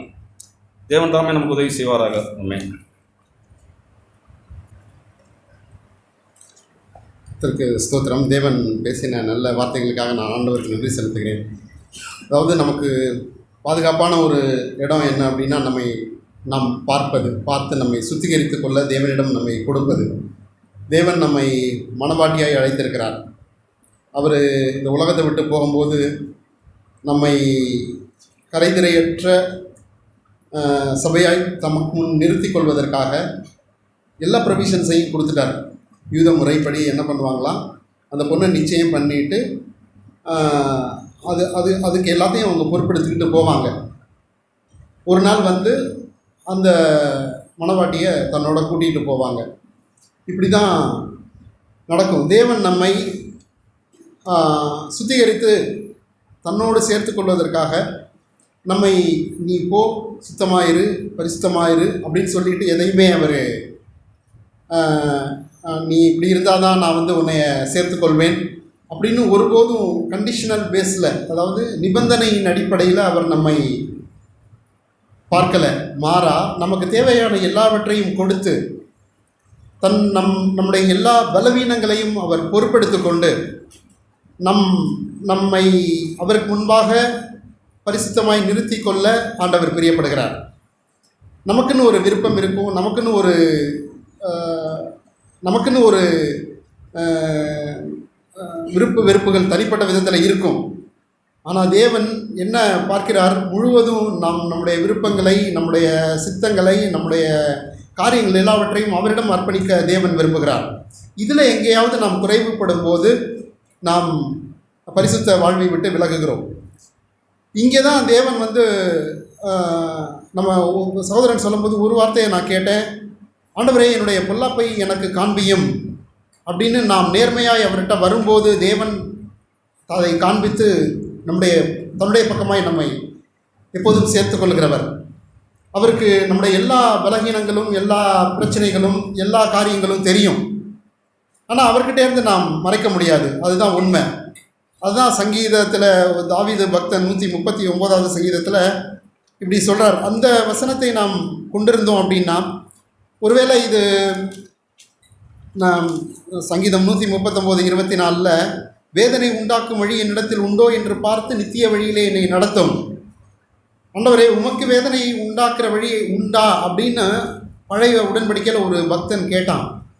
அப்படி ஆண்டவரே உம்மை பிரியப்படுத்தாத, உம்மை கனப்படுத்தாத, உம்மை மறுதலிக்கிற ஏதாவது ஒரு காரியம் என்கிட்ட இருக்கா அப்படின்னு பார்த்தா நிச்சயமாக அது அவிசுவாசம்தான். ஆண்டவரே, நான் போன வாரம் நல்லா கேட்டோம் ஆபிரகாமை பற்றி. உண்மையிலே அவனுடைய பலவீனங்கள் எல்லாவற்றையும் நம்ம கேட்டோம். அப்போவே தேவன் தான் அவனுடைய எல்லா பலவீனங்களுக்கு மத்தியில் எல்லா அவிசுவாசம், அவன் விசுவாசிகளுக்கு தகப்பன் தான். ஆனால் அவனாலும் விசுவாசிக்க முடியாதபடி ஒரு சில காரியங்கள் அவனுக்குள்ளே இருந்தது.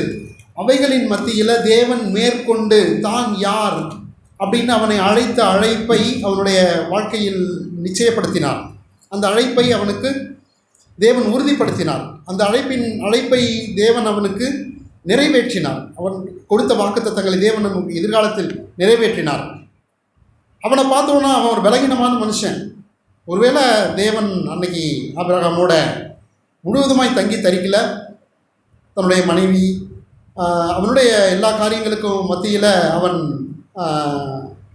அவனுடைய பலவீனத்தை, அசதியை தேவன் அப்படியே விட்டு போய்விடவில்லை. அதுபோல தான் தேவன் இன்றைக்கும் நம்மளை பார்க்கிறார். ஒருவேளை நம்ம பரிசுத்தாவியானவர் நமக்குள்ளே வாசம் செய்கிறார். அப்படியும் நாம் பல நேரங்களில் அவரை அசட்டை செய்கிறோம், பல நேரங்களில் நம்ம அவிசுவாசம் கொள்கிறோம், பல நேரங்களில் நாம் தேவனுக்கு மேலாக, தேவனுடைய வார்த்தைக்கு மேலாக உயர்த்துகிறவர்களாக இருக்கிறோம். அப்படி நம்மள்கிட்ட காணப்படுகிற அசுசிகளை கலைந்து கொள்ள தான் தேவன் விரும்புகிறார். நாம் 2 கொரிந்தியர் 7 கேட்டோம்.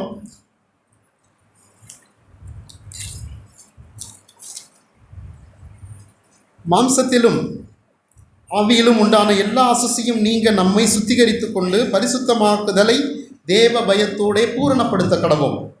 நம்மை சுத்திகரித்து கொண்டு பூரணப்படுத்த கடவோம். ஒருவேளை நாம் ஒரு விஷயத்தை செய்ய முடியாது, ஆனால் நமக்கு அதில் ஒரு பங்கு இருக்குது. ஸோ நம்மை சுத்திகரித்து கொள்ள வேண்டியது நம்முடைய பொறுப்பு. பரிசுத்தத்தை விரும்ப வேண்டியது நம்முடைய பொறுப்பு. பரிசுத்தம் நம்மளால் முடியாது. ஆனால் ஆண்டவரே, எனக்குள்ள உள்ள அழுக்கு இருக்குது, எனக்குள்ள அசுசி இருக்குது, ஆண்டவரே அதை நான் காண்கிறேன், காணும்படி எனக்கு உதவி செய்யும், என் கண்களை திறந்தருளும். கேட்க வேண்டியது நம்முடைய பொறுப்பு. பூரணப்படுத்த கடவோம்.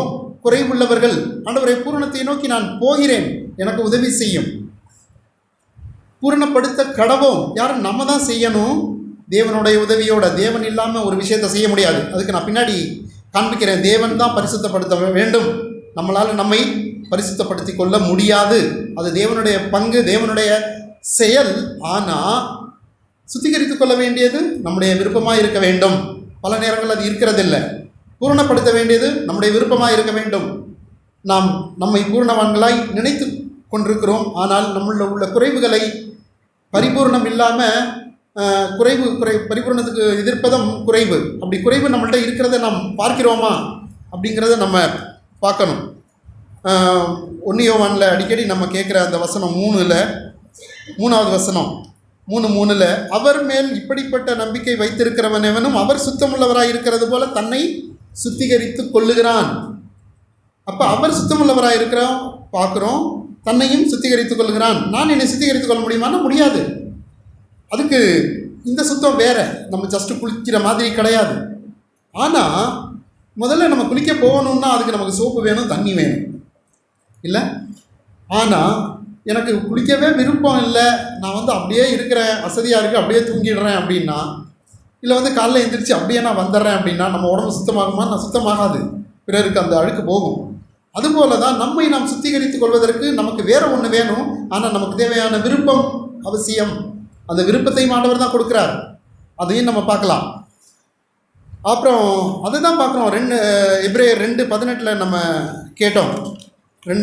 எபிரேயர் 2:18 ஆதலால் அவர் தாமே சோதிக்கப்பட்டு பாடுபட்டதினாலே அவர் சோதிக்கப்படுகிறவர்களுக்கு உதவி செய்ய வல்லவராயிருக்கிறார். இது எப்போ அப்படின்னா அவர் 5 நம்ம பார்க்குறோம். 5:8 அவர் குமாரனாக இருந்தும் பட்டப்பாடுகளினாலே கீழ்ப்படிதலை கற்றுக்கொண்டு தம் பூரணரான பின்பு தமக்கு கீழ்ப்படுகிற யாவரும் நித்திய ரட்சிப்பை அடைவதற்கு காரணமாகி அவருக்குள்ள பலவீனம் இருந்தது, அவருக்குள்ள சோதிக்கப்படுவதற்கான தன்மை இருந்தது. ஆனால் தேவன் சோதிக்கப்பட்டு மேற்கொண்டார். நாம் சோதிக்கப்பட்டு பின்மாற்றம் அடையாமல், நாம் சோதிக்கப்பட்டு அசுசி அடையாமல், நாம் சுத்திகரித்துக் கொள்ளும்படிக்கு, நாம் சோதிக்கப்படும் போது நாம் மேற்கொள்ளும்படிக்கு தேவன் நமக்கு உதவி செய்ய வல்லவராயிருக்கிறார். அவரை இன்றி நம்மளால் சுத்திகரித்து கொள்ளவே முடியாது. அவரை இன்றி நாம் நம்மை கழுவிக்கொள்ள முடியாது. ஆனால் கழுவிக்கொள்ள வேண்டியது நம்முடைய பொறுப்பு. ஏன்? தேவன் 1 யோவான் 3:3 கேட்டோம், இப்படிப்பட்ட நம்பிக்கை, எப்படிப்பட்ட நம்பிக்கை? அவர் வரப்போகிறார், மணவாட்டியை நான் அவரை சந்திக்க போகிறேன், அவர் பரிசுத்தமுள்ளவராய் வரப்போகிறார், நான் அவர் பூரணராக இருந்தது போல அந்த நேரத்தில் நானும் பரிபூர்ணமாய் மாறுவேன். அப்போ எனக்கு ஏதோ ஒன்று அடையணும்னா தேவனை போல நான் மாறணும். ஒரு பிறந்த குழந்தை ஒரு குறிப்பிட்ட நாள் கழித்து தான் தன்னுடைய அப்பாவை போல மாறும். தன்னுடைய சொல்லில், செயலில், அவர் பெற்றிருந்த அந்த பேரை, நற்பேரை பெற்றுக்கொள்றதுல எல்லாத்துலேயும் அந்த குழந்தை வளரும்போது தான். ஆனால் பிறந்த உடனே அது குழந்தை, அது அப்பா செய்கிற சில செயல்களை செய்யும். இப்போ நான் அயன் பண்ணேன்னா அப்பா எனக்கு கொடுங்க அயன் பண்ணேன், ஆனால் அதுக்கு அயன் பண்ண தெரியாது. நான் ஒரு செயலை செஞ்சால் அந்த செயலை அப்படியே அந்த குழந்தை எடுத்து செய்யணும் அப்படின்னு பார்க்கும். நம்மளை பார்த்துட்டே இருக்கும், டக்குன்னு ஒரு செயலை செய்யும். அதை பரிபூர்ணமாக செய்ய முடியுமானா செய்ய முடியாது. அதற்கு ஒரு குறிப்பிட்ட நேரம் தேவை, வளர்ச்சி தேவை. அதுபோல தான் நாம் பரிசுத்தப்படுத்தி கொள்வது அப்படிங்கிறது நமக்கு முதல்ல அந்த விருப்பம் வேணும். நம் பிள்ளைங்கிறதுக்கான அடையாளம் என்னென்னா, அந்த பிள்ளை தன்னுடைய அப்பா பார்த்து தான் அப்பா செய்கிற செயலை செய்யணும்னு விரும்புகிறது மாதிரி என்னுடைய தகப்பன் இயேசு, என்னுடைய தகப்பன் பிதா, எனக்கு ஆவிக்குரிய தகப்பன் அவரை போல நானும் மாற, அவர் சுத்தமுள்ளவராய் இருக்கிறது போல நானும் சுத்திகரித்து கொள்ள விருப்பமுடையவனாய் நான் இருக்க வேண்டும். ஒருவேளை அதில் நான் தோல்வி அடையலாம். எப்படி நான் அயன் பண்ணுற மாதிரி அந்த சின்ன குழந்தையால் அயன் பண்ண முடியாதோ, நான் ஒரு பொருளை நடுக்கிற மாதிரி அந்த குழந்தையால் நறுக்க முடியாதோ, அது போல தான் நான்.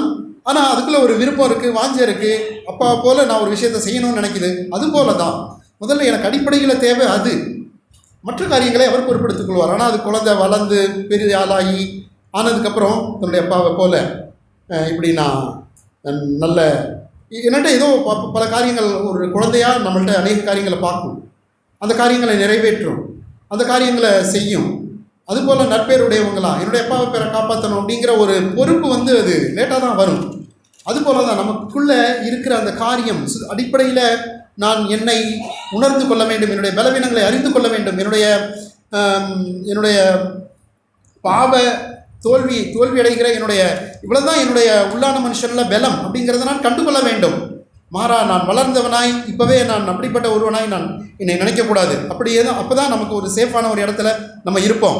சுத்திகரித்து கொள்ளணும்னு அநேக காரியங்களை நம்ம கேட்குறோம். எபேசியர்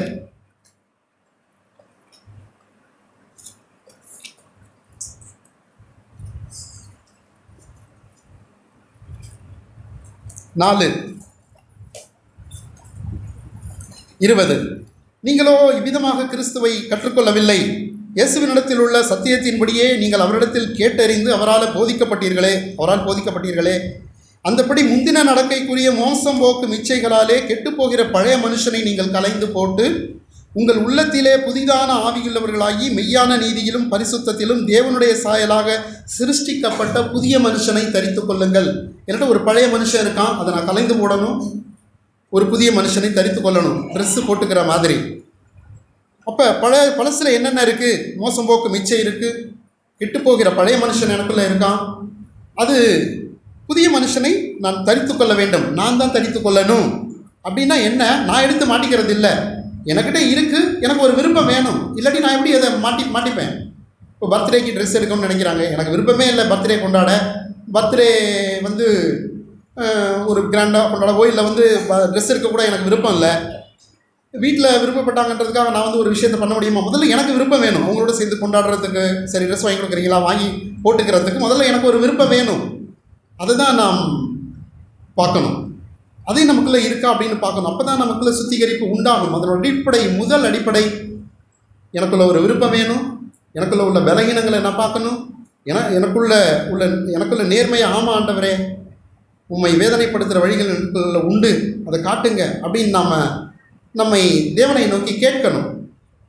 அப்புறம் மார்க்கில் பார்த்தோம், அங்கே பேதருக்கு ஒரு விஷயத்தை ஆண்டவர் செய்கிறார். அதை செய்கிறது யார்? எப்போதுமே நம்ம ஒரு விஷயத்தை தெரிஞ்சுக்கணும், நாம் பரிசுத்தம் அடையணும், நாம் அப்படி ஆகணும், இப்படி ஆகணும் அப்படின்னு நம்ம வருத்தி கொள்கிற, இல்லை அதில் தோல்வி அடையும் போது நம்ம மனவேதனை அடைந்து நாம் சோர்ந்து போகிற ஒரு காரியம் நமக்குள்ளே இருக்குது. எல்லா மனுஷங்களுக்குள்ளேயும் அது இருக்கணும் தேவனுடைய பிள்ளைகள் அப்படின்னா. ஆனால் நமக்கு நம்மை பரிசுத்தப்படுத்தி கொள்ளணும் அப்படின்னு நமக்கு இருக்கிற விருப்பத்தை விட அதிகமான விருப்பம் யார்கிட்ட இருக்குன்னா தேவன்கிட்ட இருக்குது. ஏன்னா அவருக்கு தான் நம்மளை பற்றி ஒரு முழு படம், அது கம்ப்ளீட் பிக்சர், நம்மளை பற்றி ஒரு முழு தோற்றம் எல்லாமே அவருக்கு தான் தெரியும், வேறு யாருக்கும் தெரியாது. அங்கே தான் பேதுருக்கிட்ட அவர் சொல்கிறத பார்க்குறோம். பேதுருவை லூக்கா 22 நம்ம கேட்டோம்ல, 31. பின்னும் சீமோனே சீமோனே, இதோ கோதுமையை சுலகிலே புடைக்கிறது போல சாத்தான் உங்களை புடைக்கிறதற்கு உத்தரவு கேட்டுக்கொண்டான். நானும் அவன் விசுவாசம் ஒழிந்து போகாதபடிக்கு உனக்காக வேண்டிக் கொண்டேன். இப்போ ஆண்டவர் நம்ம மேலே எந்த அளவு கரிசனையாக இருக்காருன்னா, பேதுரு தேவனால் தெரிந்து கொள்ளப்பட்ட அவருடைய சீஷன், அவருக்கு இருக்கிற அதே கரிசனை தான் ஆண்டவருக்கு அவர் மேலே இருக்க அதே கரிசனை தான் நம்ம மேலேயும் அவருக்கு இருக்குது. நமக்கு நடக்க போகிற பிரச்சனைகள் எப்படி தெரியும்? நம்ம பரிசுத்தமாக வேண்டிய வழிகளில் அநேக பாடுகளின் வழியாய் நாம் போக வேண்டும், உபத்திரவங்களின் வழியாய் போக வேண்டும், அநேக காரியங்களை நாம் சந்திக்க வேண்டும், அநேக தோல்விகளை நாம் காண வேண்டும், பிறரால் நாம் அவமானப்படுத்தப்பட வேண்டும், பிறரால் நாம் ஒதுக்கப்பட வேண்டும். எப்படிப்பட்ட சூழ்நிலைகளில் போனாலும் தேவனுக்கு அது தெரியும். அந்த நேரத்தில் நாம் சோர்ந்து போகாதபடிக்கு, நாம் அமிழ்ந்து போகாதபடிக்கு, நம்முடைய விசுவாசம் ஒழிந்து போகாதபடிக்கு நமக்காக கரிசனையாய் வேண்டுதல் செய்கிற ஆண்டவரை நாம் பெற்றிருக்கிறோம். இப்படிப்பட்ட ஆண்டவரை நாம் பெற்றிருக்கிறதுனால தான் நாம் பாதுகாக்கப்பட்டவர்கள். அன்னைக்கு தேவனுடைய வழிகளை ஒப்பு கொடுக்காத ஒன்றும் இல்லை. ஒரு இடத்துல தேவன் மத்தேயு 12 இருக்குது, விரியன் பாம்பு குட்டிகளே அப்படின்னு ஒரு கூட்டத்தை பார்த்து அழைக்கிறார். விரியன் பாம்பு குட்டிகளேனா, விரியன் பாம்பு ஆக்சுவலாக அதில் எப்படி இருக்குன்னா, ஒரு மொழிபெயர்ப்பில் விரியன் பாம்பின் சந்ததிகளே அப்படின்னு இருக்குது. அது எப்போ சொல்கிறாரு அப்படின்னா, தேவனுடைய வார்த்தையை விசுவாசிக்காதவர்கள். அங்கே ஒரு அற்புதத்தை செய்கிறாரு, பிசாசை துரத்துறாரு. ஒரு காது கேட்காத கண்ணு தெரியாத ஒருத்தனை ஆண்டவர் சுகப்படுத்தி அவனுக்குள்ள உள்ள பிசாசை துரத்துறாரு. அப்போ இவர் பெயர் சொபிலினாலே பிசாசுகளை துரத்துகிறார் அப்படின்னு அவரை குற்றம் சாட்டுறாங்க.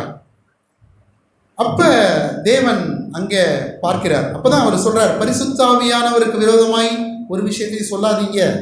நீங்கள் எனக்கு விரோதமாக என்ன வேணாலும் சொல்லுங்கள், ஆனால் நான் பிசாசுகளை துரத்துனது பரிசுத்தாவியானவராலே. நான் பரிசுத்தாவியானவர் பிசாசுகளை துரத்தும் போது அந்த இடத்துல நீங்கள் பிசாசை துரத்துறேன் அப்படின்னீங்கன்னா அங்கே பரிசுத்தாவியானவருக்கு விரோதமான பாவம் நமக்குள்ளே அதை படிக்கும்போது எனக்குள்ள ஒரு பயங்கரமாக அடித்த மாதிரி ஒரு பயம் உண்டானது. என்ன அப்படின்னா, ஒருவேளை தேவனுடைய ஊழியம், தேவனுடைய காரியம், தேவன் பரிசுத்தாவியானவரால் நிறைந்து பேசுகிற யாரையோ இல்லை ஏதோ ஒரு ஊழியத்தையோ நாம் எப்படி எடுக்கிறோம்? ஒருவேளை நாம் இங்கே பரிசுத்தாவியானவரால் ஆண்டவரால் இது செய்யப்படலை அப்படின்னு சொல்லிட்டு நாம் நியாயம் தீர்த்தோம் அப்படின்னா அங்கே நமக்கு ஒரு பெரிய எச்சரிப்பு இருக்குது. என்ன அப்படின்னா, அங்கே பரிசுத்தாவியானவரால் செய்யப்பட்ட ஒரு செயலை அவங்க பிசாசால் செய்யப்பட்டது அப்படின்னு அந்த பரிசேயர்கள் செஞ்சாங்க. நாமளும் ஒருவேளை நமக்கு ஆவிகளை ஆவிகளை பகுத்தறிகிறது பெரிய வரம். அந்த வரம் இருந்து யாரோ ஒருத்தர் செய்கிற செயலை, ஆமாம் நான் பகுத்தறிகிற ஒருத்தராக இருந்து அதை சொன்னால் பரவாயில்ல, ஆனால் உண்மையிலே எனக்கு அந்த வரம் இல்லை, அதற்கான ஒரு தகுதி இந்த சென்ஸ், அதற்கான எனக்கு ஒரு வெளிப்பாடு ஏதோ ஒரு அந்த வரம் எனக்கு இல்லை, ஆனால் நான் உன்னை பார்த்து இது தேவனுடைய செயல் கிடையாது அப்படின்னு நான் சொன்னேன் அப்படின்னா, ஒருவேளை இது தேவனுடைய செயலாக இருக்கும் பட்சத்தில் நான் இந்த இடத்துக்கு வந்துடுறேன். எங்கே தேவனால் மன்னிக்கப்பட முடியாத பரிசுத்தாவியானவருக்கு விரோதமாய் நான் பேசினவனாய். நாம் ரொம்ப எச்சரிக்கை உள்ளவங்களாக இருக்கணும். நாம் பேசுகிற நாம் தீர்க்கிற விஷயங்களை குறித்து. அப்புறம் ஒரே ஒரு காரியம், ஆண்டவர் எப்படி அந்த பவுல் மேலே பேதுரு மேலே எப்படி ஒரு கரிசனையாக இருந்தார். சகரியாவின் புஸ்தகத்தை நம்ம திருப்பிக் கொள்ளலாம். சகரியா 2வது அதிகாரம் 3வது அதிகாரம்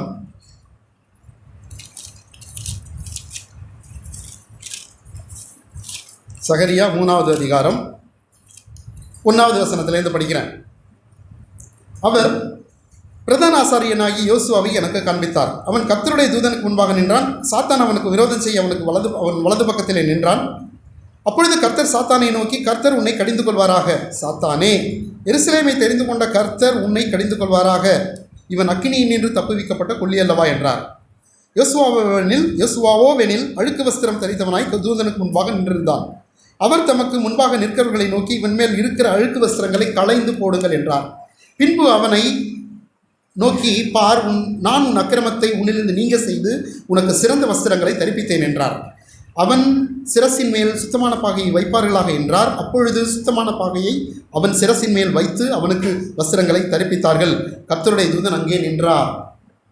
இங்கே ஒரு காரியம் நடக்குது. யோசுவா அழுக்கு வஸ்திரம் தரித்தவன். அதாவது நம்ம இப்படி எடுத்துனோம்னா ஒருவேளை அந்த பிக்சர் எதுக்கானதுன்னா, அவன் பாவம், அவனுடைய அக்கிரமம், அநேக அசுசி, பாவம் அக்கிரமம் நிறைந்தவன் அவன் பிரதான ஆசாரியன். நான் அப்படி பார்க்கல. ஆனால் அவனுக்குள்ள அநேக அசுசிகள் இருந்தது. சாத்தான் தேவன்கிட்ட போய் குறை சொல்லுகிற அளவுக்கு அநேக அசுசிகள் இருந்தது. அவன் தவறினவனாய் ஏதோ ஒரு காரியத்தில், அநேக காரியங்களில் சரியாக இல்லாதவனாய், ஒருவேளை நியாயப்பிரமாண கட்டளைகளை சரியாக கை கொள்ளாதவனாய் ஏதோ ஒரு காரியத்தில் எப்படியோ நின்று கொண்டிருக்கிறான். அங்கே சாத்தான் அவனை குற்றம் சொல்லும் போது ஆண்டவர் அவனை சுத்திகரிக்கிறார். ஒருவேளை அவன் யோசுவாவுக்கு அது தெரியுது. அவன் கேட்குறான், பிசாசவனை சொல்கிறான். ஆனால் அவனை சுத்திகரிக்கிறது யார் அப்படின்னா ஆண்டவர். முதல்ல அவன்கிட்ட இருந்த அந்த வஸ்திரத்தை நீக்குறாங்க. சுத்தமான வஸ்திரத்தை போடுறாங்க. வாகையை தெரிப்பிங்க. வாகை அப்படிங்கிறது அவனுக்கு கனத்தை கொடுக்குற ஒரு காரியம். வைக்கிறாங்க. இதெல்லாம் செய்கிறது யாருன்னா தேவன். நம்மை நாமே பரிசுத்தம் பண்ணி கொள்ள முடியாது. நம்மை நாமே கழுவிக்கொள்ள முடியாது. நம்மை நாமே தூய்மையாக்கி கொள்ள முடியாது. தேவன் தான் எல்லாவற்றிற்கும் பொறுப்பு. தன்னுடைய ஊழியக்காரன் அப்படி இருக்கும்போது, தன்னுடைய பிரதான ஆசாரியன் அப்படி இருக்கும்போது அவனை தேவன் எப்படி பொறுப்பெடுத்துக் கொள்கிறார்? இப்போ நம்மை கேட்டு பார்ப்போம்.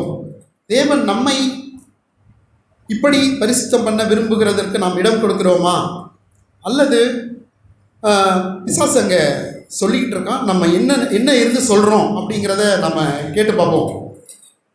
யாரையாவது குறித்து நாம் ஒருவேளை அப்படி தீர்ப்பிட்டோம், ஒருவேளை நாம் அப்படி பேசுகிறோம், இது தப்பு, இது ரைட்டு, அவங்கள்ட்ட இந்த மாதிரி காரியங்கள் இருக்குது, இந்த மாதிரி பலவீனம் இருக்குது அப்படின்னு சொல்லிட்டு நாம் தீர்ப்பிடுகிறோம் அப்படின்னா, நாம் அங்கே தூதர்களாய் யாராக நம்ம இருக்கிறோம்?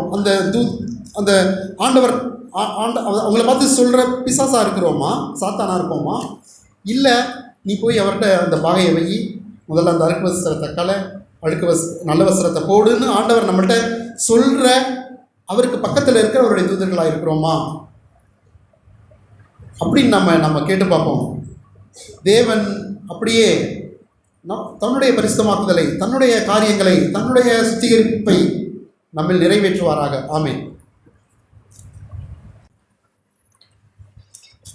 எப்போவுமே நமக்கு நம்முடைய சாமர்த்தியம் அல்லது நம்ம சாமர்த்தியமாய் வாழ நினைக்கிறது என்னென்னா, ஒரு மிக்ஸ்டு லைஃப், எல்லாத்தையும் மிக்ஸ் பண்ணி நம்மை சரியாய் காட்ட நினைக்கிற ஒரு வாழ்க்கை. அப்படி தான் நாம் எப்பவும் சாமர்த்தியமாய் பிழைக்கிறோம். எப்படி இருளையும் வெளிச்சத்தையும் மிக்ஸ் பண்ணி, இருளும் தெரியக்கூடாது, வெளிச்சம்னு தெரியக்கூடாது, ஒரு மாதிரி மங்கலாய், அல்லது யார் எதையும் கண்டுபிடிக்க முடியாதபடிக்கு ரெண்டையும் மிக்ஸ் பண்ணி வாழணும்னு நினைக்கிறது தான் வீழ்ச்சியுற்ற மனுஷனுடைய நிலை. ஆனால் ஆண்டவர் ஆதியாகமம் புஸ்தகம்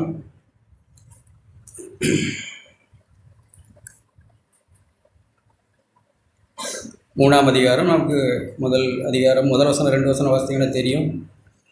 3ஆம் வசனம், தேவன் வெளிச்சம் உண்டாக கடவுது என்றார், வெளிச்சம் உண்டாயிற்று. வெளிச்சம் நல்லது என்று தேவன் கண்டார். வெளிச்சத்தையும் இருளையும் தேவன் வெவ்வேறாக பிரித்தார். இருளையும் வெளிச்சத்தையும் மிக்ஸ் பண்ணலை, ரெண்டையும் கலந்து இல்லை, வெவ்வேறாக பிரிச்சுட்டார். இப்போ கிறிஸ்தவ வாழ்க்கைன்றது ஒன்று இருள் அல்லது ஒளி, வெளிச்சம் ஏதாவது தான் இருக்க முடியும். இதுக்கு ரெண்டும் நடைப்பட்டது ஒன்றும் இல்லை. ஒன்று வெதுவெதுப்பு, இல்லைன்னா குளிர். வெதுவெதுப்பு இல்லைன்னா அனல், ஏதாவது தான் இருக்கலாம். அப்படி தான் ஆண்டவரே சொல்கிறார். இதுக்கு ரெண்டுக்கும் இடைப்பட்ட வெதுவெதுப்பு ஆண்டவரை பொறுத்தவரையில் அருவருப்பு. நமக்கு எல்லாருக்கும் சபைக்கு வந்துட்டோம்னா அப்படி ஒரு வெதுவெதுப்பாக எல்லாருக்கும் முன்னாடி ஒரு மாதிரி காண்பிக்க எல்லாருக்கும் ஒரு டெண்டன்சி இருக்குது. மனுஷருக்கு முன்பாக நீதிமான்களாய் நம்மை காட்டுகிறது. அது பரிசேயருடைய நிலை. தேவன் எல்லா வகையிலும் ஒரு போராட்டத்தை பரிசேயரோடு நடத்தி, அல்லது பாவிகளை அவர்கள் கையிலிருந்து பிடுங்கி அவர்களை வெளிச்சத்திலே கொண்டு வந்தார் ஆண்டவர். அது ஒரு பெரிய போராட்டம் தான் அவருக்கு இருந்தது.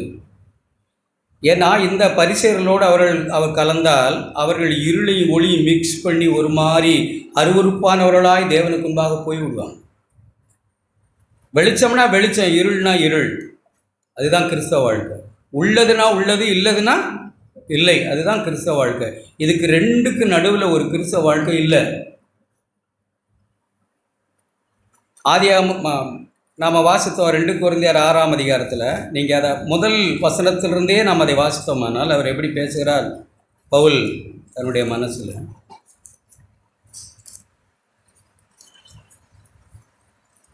முதல் 6ஆம் அதிகாரம் முதல் வசனம், 2 கொரிந்தியர் 6 முதல் வசனம். தேவனுடைய கிருபையை நீங்கள் விருதாவாய் பெறாதபடிக்கு உடன் வேலையாட்களாகிய நாங்கள் உங்களுக்கு புத்தி சொல். அப்படி தான் ஆரம்பிக்கிறேன். தேவனுடைய கிருபையை நாம் இழந்தால் என்ன நடக்கும்? நான் எப்படி விளைவிக்கிறேன்னு சொன்னால், அந்த அதிகாரத்தை நீங்கள் வாசித்து பார்த்தீங்கன்னா நமக்கு புரியும். ஒரு முறை அப்படி வேதத்தில் எழுதியிருக்கு, பரிசுத்த ஆவியை பெற்றும் பரம ஈவை ருசி பார்த்தோம் அப்படின்னு எழுதியிருக்கு. ஒரு முறை நாம் தேவனை அறிகிற அறிவை அடைந்த பின்பு அப்படின்னு அர்த்தம். ஒரு முறை தேவன் மூலமாய் ஒரு விஷயத்தை வெளிச்சம்னு கண்ட பிற்பாடுன்னு அர்த்தம். ஒரு முறை நாம் தேவனை வெளிச்சமாய், இந்த வாழ்க்கையை வெளிச்சமாய் கண்ட பிற்பாடு நாம் மனப்பூர்வமாய் தவறாய் போவோமானால் திரும்ப அப்படிப்பட்ட மனுஷனை புதுப்பிக்கிறது கூடாத விஷயம். ஒரு சின்ன எக்ஸாம்பிள், நான் பார்த்ததை இத்தனை வருஷம் பார்க்குறத சொல்கிறேன். நாம் சூதுவாதாய் நடந்து அவிசுவாசிகளை திருமணம் செய்கிற வாலிபர்கள் இப்போ பெருகிட்டாங்க. எத்தனையோ விதங்களில் மேக்கப் பண்ணுறாங்க. ரேண்டமாக அவிசுவாசியை விசுவாசி திருமணம் செய்யக்கூடாது என்று ஒருவருக்கு தெரிந்த பிற்பாடு அப்படின்னு வச்சுக்கோ. புரிகிற மாதிரி சொல்கிறேன், வேற என்ன புரியுதுக்காக இதை சொல்ல வேண்டியது. ஒரு ரேண்டமாக அப்படியே தெளிவாக எழுதியிருக்கு, அவிசுவாசியுடனே விசுவாசிக்கு சம்பந்தம் இல்லைன்னு எழுதின கர்த்தருடைய வார்த்தையை, அவருடைய வாழ்வை, அவரை அறிகிற அறிவை அறிந்த பிற்பாடு மனப்பூர்வமாய் நாம் தவறு செய்தால் அப்படிப்பட்ட மனுஷரை திரும்ப எழுப்பவே முடியாது. நான் இத்தனை வருஷம் கண்டதை சொல்கிறேன். அவர்கள் திரும்ப அந்த அறிவுக்கு வரவே மாட்டாங்க. அவங்க ஜோடிப்பாங்க, அவங்க பெருசாக, நான் இங்கேயும் பார்க்க, நம்ம சபையிலையும் பார்க்குறேன். அவங்க திரும்ப அந்த தேவ அறிவுக்கு, தேவனை அறிகிற அறிவுக்கு வரவே முடியாது. நம்ம எல்லாருக்கும் அதுதான். ஒரு முறை ஒரு விஷயத்தை குறித்து நாம் தேவனை அறிகிற அறிவை அடைஞ்சிட்டோம்னா, அதுக்கு பிறகு அதில் நாம் விழுந்து, அல்லது அதுக்கு பிறகு நாம் போனோம்னா தேவனுடைய கிருபை நம்மை இழந்துரும். அப்படின்னா என்ன அர்த்தம்? நரகம் போவாங்க அப்படி இப்படின்னு எனக்கு சொல்ல தெரியல. ஆனால் தேவனை அறிகிற அறிவை திரும்ப அடையவே மாட்டோம். மனப்பூர்வமாய் பொய் சொன்னாலோ, மனப்பூர்வமாய் இருளில் நடந்தாலோ திரும்ப தேவனை அறிகிற அறிவுக்கு நம்மளால் வரவே முடியாது. நம்ம கீழே தான் கிடப்போம், கிருபையை இழந்து கிடப்போம். அப்படின்னா என்ன அர்த்தம்னா, ஆண்டவர் தம்முடைய கிருபையை கொடுத்து இந்த வாழ்க்கைக்கு நம்மளை சப்போர்ட் பண்ண மாட்டாங்க. இயேசுவை போல மாறும் வாழ்க்கைக்கு நம்மளால் சப்போர்ட் பண்ண மாட்டாங்க. நாம் மனுஷருக்கு முன்பாக நம்ம நீதிமானை உதைச்சு, அதை செய்து இதை செய்து, எதையாவது கிரியைகளை செய்து, சபைக்கு வந்து ஓடி ஆடி அப்படி இப்படி செய்து நம்ம மேலே வர யோசிப்போம். அந்த ஞானம் போனது தான், திரும்ப புதுப்பிக்க முடியாது. அப்படி தான் சொல்கிறாங்க, நீங்கள் தேவனுடைய கிருபையை விருதாவாக பெற அப்படின்னு நிறைய விஷயங்களை பேசுங்க. நாங்கள் எப்படியெல்லாம் அந்த கிருபையை, தேவனை அறிகிற அறிவை பற்றி கொண்டு நாங்கள் இருக்கிறோம் சொல்கிறார். அப்படி சொல்லிட்டு தான் கொரிந்தியரை குறித்து பேசும்போது, எங்கள் வாய் உங்களுடனே பேச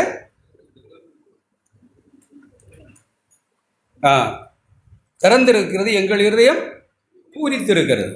ஒரு கிருபை இழந்து போகக்கூடாதுன்னு உங்களுக்கு நான் சொல்கிறதில்ல, நான் ஏன் வருத்தப்படணும்னு சொல்கிறார். எனக்கு ஏன் மனசை சுருங்கணும், நான் உங்களை நேசிக்கிறேன் அப்படின்னு தான் சொல்கிறார்.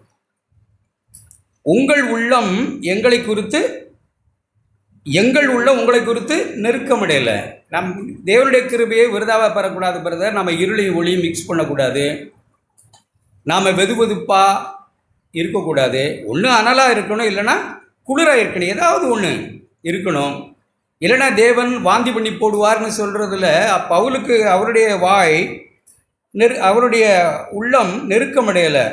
உங்கள் உள்ளமோ எங்களை குறித்து நெருக்கமடையுது. எப்போ நெருக்கமடையுது அப்படின்னா, இருளையும் ஒளியையும் மிக்ஸ் பண்ணி வாழ்க்கை வாழும்போது தேவனுடைய ஆவியானவர் நம்மோட பேசுகிறாங்க பாருங்க, அப்போ நம்முடைய இருதயம் நெருக்கமடையத்தான் செய்யும், சந்தேகம் இல்லை. அப்படி யாரும் இங்கே வாழவும் முடியாது. வாழ்ந்துக்கிட்டு இருந்தால், சாமர்த்தியமாக இருந்தால் அது நீங்கள் இருந்துட்டு போங்க, அது உங்கள் திறமை. தேவனிடத்தில் அப்படி கிருபை இல்லையே. தேவனிடத்தில் எப்பவும் அப்படி கிருபை இல்லை. நாம் சபையில் வேணால் நாம் சாமர்த்தியமாக இருந்து கொண்டு போகலாம், ஆனால் தேவனை அறிகிற அறிவில் அடுத்த ஸ்டெப்பு நம்ம வளர மாட்டோம். எதுவுமே தெரியாது. குடும்பமிலிருந்து பிள்ளைகள், புருஷன், மனைவி, சம்பாத்தியம், எந்த விஷயங்களும் மேற்கொண்டு நமக்கு வெளிச்சம் கிடைக்காது. அடுத்து நம்முடைய சாமர்த்திய சுயபுத்தியை சார்ந்து கொண்டு, நம்முடைய அறிவை சார்ந்து கொண்டு, தேவனுடைய ஆவியை சார்ந்து கொள்ள முடியாதுன்னா ஒரு புத்திசாலித்தனமான வாழ்க்கை நம்ம வாழலாம். ஆனால் தேவனை அறிகிற அறிவை திரும்ப புதுப்பிக்க முடியவே முடியாது. ஏன்னா அது விழுந்து போனது, அது அந்த அறிவை இழந்து போனது. நான் வெள்ளிக்கிழமை ஒரு சில வார்த்தைகளை சொன்னேன். ஏசாயாவில் எழுதியிருக்கிற வார்த்தையை பிரதர் கமல்நாதன் சொன்ன மாதிரி, நாம் மறைச்சி ரொம்ப நடித்து எனக்கு அப்படி இருக்கணும்னு அவசியமே இல்லை. இந்த சகோதரெல்லாம் ஒரு நல்ல பேர் கொடுப்பாங்கன்னு எனக்கு எண்ணமெல்லாம் எப்போமோ போயிட்டு, ஒருத்தருடைய மதிப்பு வேணான்லாம் முடிவு தான். அப்படி தான் நான் பண்ணுறேன். பேசிகிட்டு இருக்கும்போது சகோதரிடத்தில், உனக்கு விரோதமாக உருவேற்றப்படும் எந்த ஆயுதமும் வாய்க்காதே போகும். தேவனுடைய சபைக்கு விரோதமாக உருவேற்றப்படும் எந்த ஆயுதமும் வாய்க்காதே போகும்னு எழுதியிருக்குன்னு சார். வீட்டுக்கு போன பிறகு எனக்கு ஒரு சில சிந்தனைகளை எப்படி என்ன ஆண்டவர் சிந்தனையோடு இடைபடுகிறாங்க. 2 விதமாக அதை நீ சொல்லலாம். நீ எப்படி சொன்ன? நீ உன்னை போல நான் இருப்பேன்னு நினச்சி சொல்கிறியா, அல்லது என்னை நீ அறிந்ததுனால சொல்கிறியா அப்படின்ன மாதிரி இருந்தது. சில நேரங்களில் நம்முடைய தெய்வத்தை நம்ம போலே இருப்பாங்கன்னு நினைக்கிறேன். சில நேரங்களில் நீங்கள் பார்த்தீங்கன்னா நமக்கு எல்லாருக்கும் அப்படி எக்ஸ்பீரியன்ஸ் இருக்கும். சிலர் நம்ம இடத்துல தவறாக ஏதோ காரியங்களை செய்திருப்பாங்க, உங்களுக்கு ஒரு தவறு நடக்கும். கர்த்தர் இருக்கிறாரடா, கர்த்தர் இருக்கிறார் அப்படின்னு சொல்லி. அது யார் கர்த்தர்? நீ தான் கர்த்தர், அவர் கர்த்தர் அல்ல.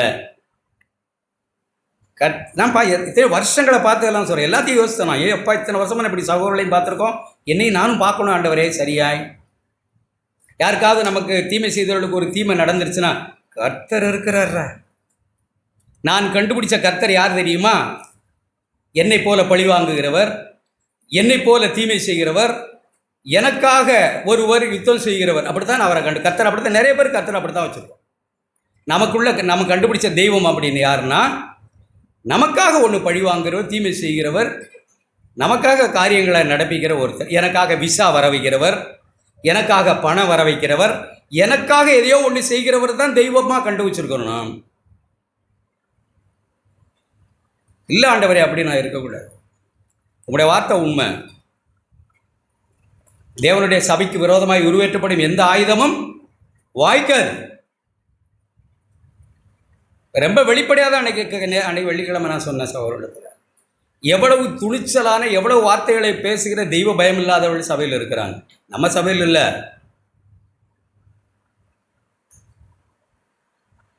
தேவன் அப்படியெல்லாம் சும்மா இருக்கிறது இல்லை தான்.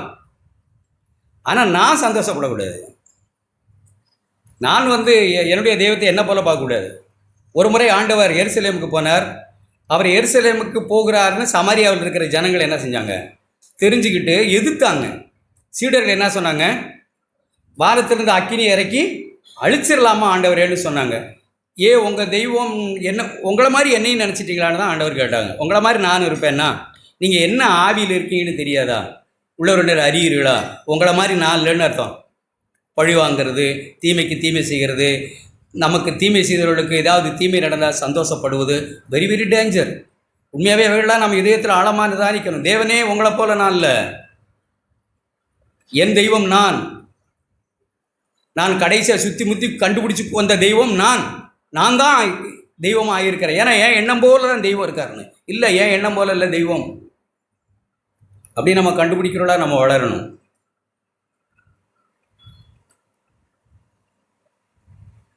நிதானிக்கணும். நான் எல்லாவற்றையும் நான் நிதானிக்க தான் செய்வேன். சபைனா நிதானிக்க தான் செய்வேன். யாராக இருந்தாலும் நிதானிப்பேன்.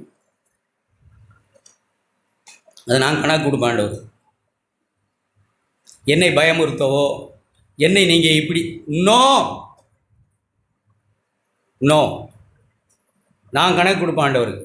எனக்குள்ளும் தேவனுடைய ஆவியானவர் இருந்தால் அவர் அதை எனக்கு வெளிப்படுத்துவார். அது எத்தனை வருஷங்கள்னாலும் தவறு ஒத்துக்கும். ஆனால் நாம் வெளிச்சத்தை இருளை மிக்ஸ் பண்ண முடியாது. வெளிச்சம்னா வெளிச்சம், இருள்னா இருள். நம்ம எதை குறித்து எதையும் தீர்ப்பு செய்ய தேவையில்ல. இதே அதிகாரம் 1 கொரிந்தியர் 4ஆம் அதிகாரம்னு நினைக்கிறேன், அப்போஸ்தலன் சொல்லுகிறார். நாம் ரொம்ப ரேடிக்கலாக மனம் திரும்பத்தான் செய்யணும் சகோதர சகோதரிகள் சபையில். நாம் அதை இதையும் மிக்ஸ் பண்ண நினைக்கக்கூடாது. பவுல் ஒரு விஷயத்தை குறித்து ரொம்ப தீவிரமாய் அவர் அருமையாய் தன்னை குறித்து சொல்லுகிறார். அவர் எப்படி பேசுகிறார்னா, நான் பவுல் இல்லை, அவருடைய ஆவியை பாருங்கள். அப்படித்தான் நம்ம எல்லாரும் வாழ வந்திருக்கோம், கிறிஸ்துவை போலையும் பவுலை போலையும். என்னிடத்தில் நான் 4ஆம் வசனம், என்னிடத்தில் நான் யாதொரு குற்றத்தையும் அறியேன், ஆகிலும் அதனாலே நான் நீதிமானாகிறதில்லை. நான் நீதிமான் இல்லை. அவருடைய டோட்டலான முடிவை, நான் நீதிமான் இல்லை, நான் பாவி. என்னை நியாயம் விசாரிக்கிறவர் தேவன். ஆதலால் அவர் என்ன செய்கிறார், நான் கர்த்தர் வருவளவும் காலத்துக்கு முன்னே ஒன்றை குறித்தும் தீர்ப்பு செய்கிறது இல்லை. தீர்ப்பு செய்கிறதில்லை, ஒரு முடிவுக்கு வர வேண்டியதில்லை. சொன்ன நாம் காதில் கேட்டதை கண்ணில் கண்ட மாதிரி சொல்கிறோம். தெய்வ பயத்தை எங்கேயோ தொலைச்சிட்டோம். காதில் கேட்டோம், பார்க்கல, எதுவுமே நமக்கு தெரியாது. கண்ணில் கண்ட மாதிரி ஒருத்தருக்கு நம்ம சொல்கிறோம்னா அது எவ்வளவு தெய்வ பயம் இல்லாத செயல். காலத்துக்கு முன்னே கர்த்தர் வருமளவும் காலத்துக்கு முன்னே யாதொன்றை குறித்தும் தீர்ப்பு சொல்லாதிருங்கள். இருளில் மறைந்திருக்கிறவளை அவர் வெளியரங்கமாக்குவார் ஆண்டவர். நம்முடைய இருதயம்தான் எல்லாத்தையும் ஒரு நாள் வெளியே கொண்டு வருவாங்க. வெளியரங்கமாக்கி இருதயங்களின் யோசனைகளை வெளிப்படுத்துவார். அப்பொழுது அவனவனுக்குரிய புகழ்ச்சி தேவனால் உண்டாகும். இந்த தெய்வ பயத்தோடு நம்ம இருளையும் வெளிச்சத்தையும் பிரிக்கணும். கூடி கூடி கூடி கூடி பேசலாம், தப்பு இல்லை. நீங்கள் கூடிக்கிட்டே இருங்க, கூடி பேசுங்க, அது நல்லதாக முடியட்டும். கர்த்தருக்கு பயப்படுவர்கள் ஒருத்தரோடு ஒருத்தர் பேசிக்கொள்வார், கர்த்தர் கவனித்து கேட்பார். அவர் ஞாபக புஸ்தகத்தில் எல்லாம் ரிட்டனாக இருக்கும். அப்போ இருளில் மறைந்து எனக்கு தெரியாது, யோசனைகள் தெரியும். எனக்கு என்னை பொறுத்தவரையில் ஒரு பேசுகிறத கேட்குறத நான் சொல்கிறேன். எனக்கு ஒரு நிதானிப்பு இருக்கு.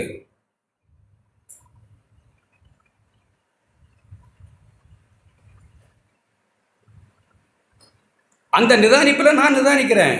இட் மே பி ராங், அது தப்பாக போகலாம், அது சரியாக இருக்கணும் இல்லை. ஆனால் நான் உன்னை நிதானிப்பேன். அதை நிதானித்து நான் எப்படி நடக்கணும்னு தீர்மானிக்க தான் செய்யணும். நிதானிக்க அங்கே உட்காந்துருக்கிற எல்லாருக்கும் தேவன் அருள் கொடுத்துருக்காங்க. எல்லாம் நிதானிங்கன்னு தான் சொல்லியிருக்காங்க. எதையும் நம்பாத, எந்த ஆவியும் நம்பாத, எல்லாத்தையும் நிதானின்னு தான் சொல்கிறேன். அப்போ நம்ம நிதானிக்கணும்.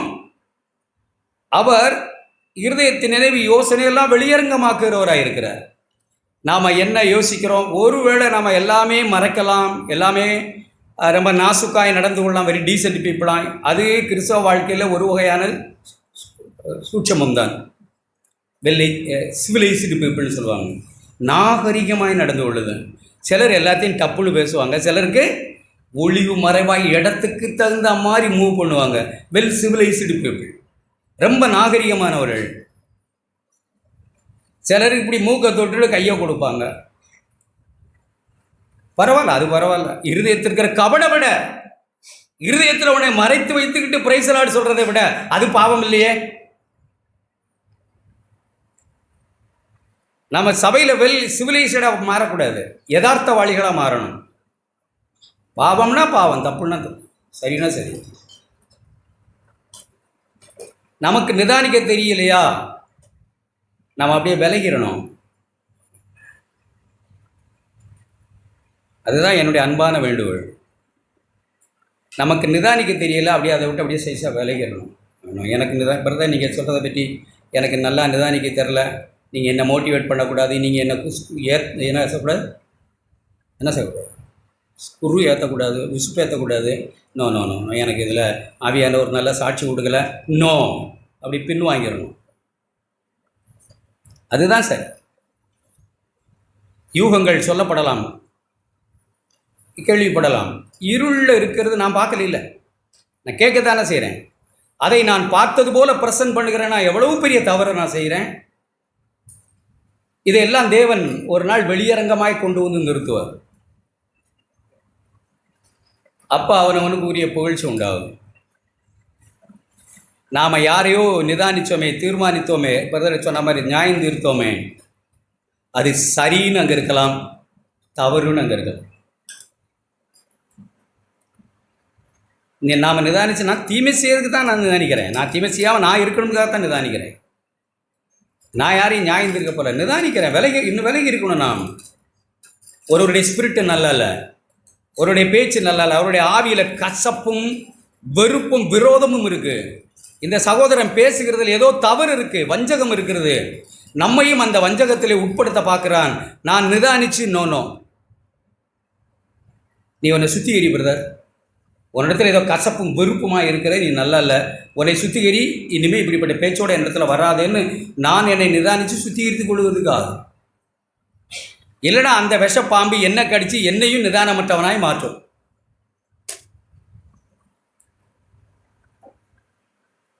எல்லா ஆண்டவர் எல்லாத்தையும் வெளிச்சத்தில் கொண்டு வருவாங்க.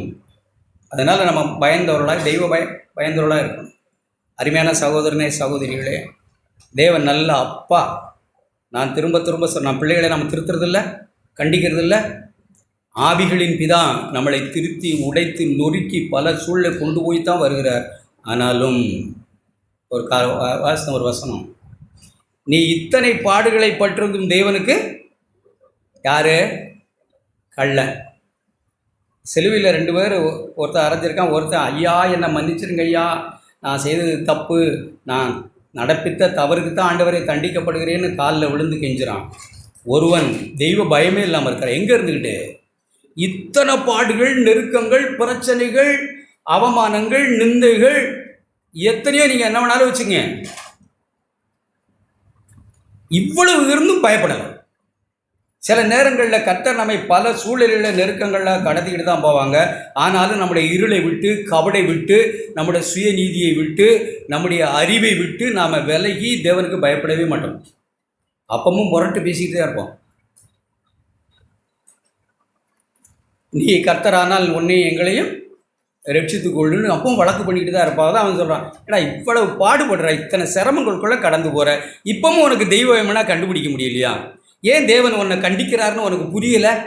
சிலருக்கு புரியறதே இல்லை. அதான் பிரச்சனை. ஏன் புரியலைன்னா, இருளும் வெளிச்சமும் நமக்கு தெரியவே இல்லை. நம்ம வாழ்க்கையில் இருளையும் வெளிச்சத்தையும் தேவன் பிரிக்க நம்ம அனுமதி கொடுக்கவே இல்லை. தேவனே நான் இருளாக இருக்கிறேன். ஒரு வசனத்தை நீங்கள் வாசித்தீங்கன்னா, லூக்கா எழுதின சுவிசேஷம் 20ஆம் அதிகாரம்னு நினைக்கிறேன்.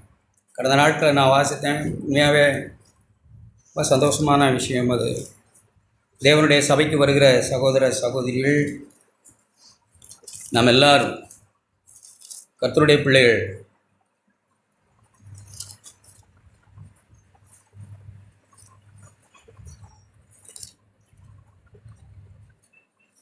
அதாவது பரிசேயர்களை பற்றி அந்த நியாயசாஸ்திரிகள், பரிசேயர்கள் ஆண்டவர் உபதேசித்து சுவிசேஷித்து பிரசங்கித்த போது பிரதான ஆசாரியரும் வேதபாரரும் வசனம் 21, அவரோடு தர்க்கம் பண்ணி காரியங்கள் நடக்கிறத நம்ம பார்க்குறோம். ஒரு ஓமானத்தை சொன்னார். அவன் சுதந்திரவாளின்னு அவனை அடித்து கொண்டுட்டாங்க. அப்படி இருந்தால் என்ன செய்வார் எஜமான் என்று 16ஆம் வசனத்தில் கேட்குறாங்க. அப்படி பேசிட்டு ஆண்டவர் சொல், நாமும் அந்த பரிசேயர்களை போல சுயநிதிக்காரர்களை போல இருக்க முடியும். என்ன எழுதியிருக்குன்னா, அப்பொழுது அவர்களை பார்த்து 17ஆம் வசனம், லூக்கா 20:17, வீடு கட்டுருள் ஆகாதென்று தள்ளின கல்லே மூளைக்கு தலைக்கல்லாயிற்று என்று எழுதியிருக்கிற வேத வாக்கியங்களின் கருத்து என்ன? இந்த கருத்து என்னன்னு சொல்ற என்ன சொல்ற? 18, அந்த கல்லின் மேல் விழுகிறவன் எவனோ அவன் நொறுங்கி போயிடுவான். சபைக்கு வருகிற அருமையான சகோதரர்களே சகோதரிகளே, நாம் எல்லாரும் அந்த கல்லின் மேல் மோதி நொறுங்கிடணும். நான் ஒன்றும் இல்லை ஆண்டவரே ஆயிடும், என்னிடத்துல எதுவும் நல்லதில்லை ஆண்டவரேன்னு ஆயிடும், எத்தனை பாவின்னு நொறுங்கிடணும். உண்மை இல்லாமல் என்னை சுகமாக்க ஒருவராலும் கூடாதுன்னு ஆயிடும். நீரே பாத்திர நான் ஒன்றும் இல்லைன்னு ஆயிடும். மேன்மை பாராட்டுகிறவன் கர்த்தரை குறித்து அல்லாமல் வேற ஒன்றையும் குறித்து மேன்மை பாராட்டாதபடிக்கு அந்த கல்லில் மோதி நொறுங்கிடணும். நான் எங்கே இருந்து வெட்டி எடுக்கப்பட்டேன்? நான் களிமண் குயவனோடு இன்னும் போராடிக்கிட்டு இருக்கிறேன். 29ஆம் அதிகாரம் ஏசாயா.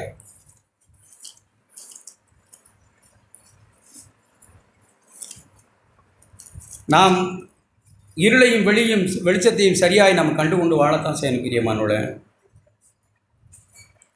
இந்த கிறிஸ்தவ வாழ்வு நொறுங்காதவர்களை பொறுத்தவரையில் அது பெரிய அது எப்படி எழுதியிருக்குன்னா, அறிவாளிகளுக்கு இது வெளிப்பாடே இல்லை, வெளிப்படுத்ததே இல்லை. நொறுங்காதவர்களை நீங்கள் கேட்டு பாருங்கள், பாடம் நடத்துகிற மாதிரி இருக்கும், வாத்தியார் மாதிரி இருக்கும். நொறுங்கினவளை பாருங்கள், அது வாழ்க்கையாக இருக்கும். நீங்கள் எல்லாம் கண்டுபிடிச்சிருப்பீங்கல்ல. இந்த கல்லின் மேலே மோதணும், மோதி நொறுங்கிடணும்.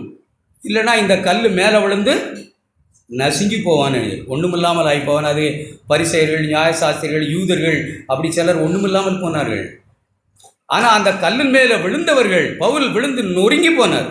பாவிகளில் நான் பிரதான பாவி ஆண்டவரே, உருவழிந்த பிண்டனா, என் தாயின் கற்பத்திலிருந்து வெளிவர் எப்படி சொல்றாருன்னா, அகால பிறவி போல எனக்கு உம்மை நீர் வெளிப்படுத்தின அத்தனை பெரிய நீதிமான் அந்த கல்லு மேல விழுந்து நொறுங்கி சரண்டரானார். ஒன்னில்ல ஆண்டவரே. அதான் ஒரு என்கவுண்டர், தேவனை சந்திக்கிறது. அந்த கல்லு மேல மோதி நொறுங்கிறது. கேட்டமே இருது நொறுங்கி என்ன நொறுங்கிறது? நான் ஒன்றும் இல்லை ஆண்டவரே, என் பரிசுத்தம் இன்னைக்கும் ஒன்றும் இல்லை, என் அறிவு ரொம்ப குறை உள்ளது, என் நிதானம் குறை உள்ளது. எவ்வளவா நாம் அறிவாளிகளாய் நொறுங்காமல் இருந்தால் நாம் எவ்வளவு துணிச்சலாய் நமக்கு அடாத காரியங்களில் ஈடுபட முடியும்? குறை பேசுகிறத யோசித்து பாருங்க. இதெல்லாம் நமக்கு அடாத விஷயம். யார் துணிச்சல்காரர்களும் அந்த கல்லின் மேல் மோதி நொறுங்காதவர்களால் மட்டும்தான் இது நடக்குது. நான் பார்த்தது சொல்றேன். அவர் அப்படி அவரை பற்றி எப்படி இருக்கு? கண் கண்டபடி காது கேட்டபடியும் அவர் ஒன்றும் செய்யறதில்லை. நாம் எப்படி யோசிக்கிறோம்? நம்ம கண்டே காணலை, ஒரு செய்தியை சொன்னதை காதில் கேட்டோம். அப்போ சொன்னவரை எவ்வளவாய் நாம் நம்புகிறோம், நம்முடைய இருதயத்தை எவ்வளவாய் நாம் வஞ்சிக்கிறோம், ஒருவரை தீர்ப்பிடுகிறோம். யோசிக்கிறீங்களா? அப்படி கண்டது மாதிரி நம்ம யோசிக்கிறோம். நாம் அந்த கல்லின் மேல் மோதி நொறுங்கலன்னு தானே அர்த்தம். நான் நொறுங்கலை, ஒட்டஞ்சி நொறுங்கி அப்படியே இதாகலை. எனக்கு ஏதோ ஒன்று தெரியும், அதனால உடனே நான் ஒரு முடிவுக்கு நான் வர்றேன். அந்த கல் மேலே மோதி நொறுங்கிடும். இல்லைன்னா அந்த கல் நம்ம மேலே வந்து விழுந்தா இந்த தேவனை அறிகிற அறிவே நம்மளை விட்டு போயிடும். வாசித்து பாருங்க, அவர் எப்படி பேசுகிறார். எனக்கு படிக்கிறதுக்கு கஷ்டமாக தான் இருக்குது, ஆனால் நான் படிக்கிறேன், நல்லபடியாக சொல்லட்டும் கர்த்தாவே. தாவீது வாசம் பண்ணின முதல் வசனம், நகரமாகிய அரியலே எருசலேமே எருசலேமேன்னு அர்த்தம். ஐயோ, வாராவாரம் வருஷா வருஷம்னு எழுதியிருக்கு. வாராவாரம் சபை கூடுதலை நீ அனுசரித்து வந்தாலும், நிறைய வார்த்தைகள் எழுதியிருக்கு. ஒரு சில வார்த்தைகளை வாசிக்கிற வந்தாலும் நீ எப்படி இருக்கேன்னா 15 வருஷம் ஆலோசனை கர்த்தருக்கு மறைக்கும்படிக்கு மறைவிடங்களில் ஒழித்து தன் கிரியைகள் அந்தகாரத்தில் நடப்பித்து நம்மை காண்கிறவன் யார், நம்மை அறிகிறவர் யார் என்று சொல்லுகிறவர்களே உனக்கு ஐயோ. யாருன்னா இந்த கல் மேலே விழுந்து நொறுங்கி போகாதவர்கள் எப்போ பார்த்தாலும் இப்படி தான் இருக்கும்.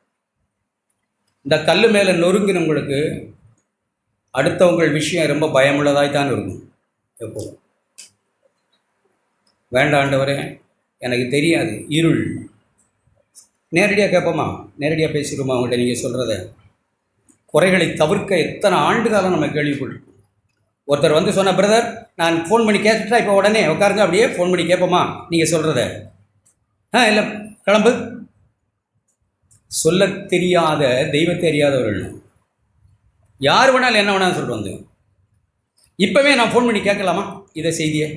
பிரதர் கேட்கக்கூடாது, ஜெபத்துக்கு தான் சொன்னேன். ஒன்றை மாதிரி ஜெபிக்க சொல்லுகிற பிசாசின் பிள்ளைகள் எத்தனை பேர்? கிளம்பு, ஜெபத்துக்கு தான் சொன்னேன். ஃபோன் பண்ணி கேட்கலாமா? நான் கேட்பேன் நேரடியா அப்படின்னு சொன்னால் யார் பேசுவா? தெய்வ பயம் உள்ளவர்கள் பேச மாட்டாங்களே. நீ தாழ்த்தப்பட்டு தரையிலிருந்து பேசுவாய். 4 வசனம். உன் பேச்சும் பணிந்ததாய் மண்ணிலிருந்து புறப்பட்டு உன் சத்தம் அஞ்சனம் பார்க்கக்கூடிய சத்தத்தை போல தரையிலிருந்து முணுமுணுத்து உனக்கு மண்ணிலிருந்து குசு குசு என்று உரைக்கும். நீ அப்படி இருக்க, எல்லாமே குசு குசு குசுன்னு இருக்கும். வாழ்க்கை வெளிச்சமாக இல்லை, இருளாக இருக்க. யாருக்கு தெரியும்னு நினச்சிக்கிட்டு இருக்க? யாருக்கும் தெரியும், எல்லாருக்கும் தெரியும், எல்லாருக்கும் தெரியும். உண்மையை சொல்கிறேன், கர்த்தருடைய வார்த்தையை சொல்கிறேன். ராஜா என்ன சொன்னார் எலியாவை பற்றி? உன் பள்ளி அறையில் பேசுகிறதை சொல்லுகிறதுக்கு ஒருவன் இருக்கிறான். தெய்வ பயம் நமக்கு இருக்கா? அன்னைக்கும் ஒரே ஆவியானவர் தான். நீ இருதயத்தில் நினைக்கிறதை சொல்லிக் கொடுக்கிற ஒரு தேவனுடைய ஆவியானவர் சபையிலே இருக்கிறார். எத்தனை பேருக்கு அப்படிப்பட்ட தெய்வ பயம் இருக்கு?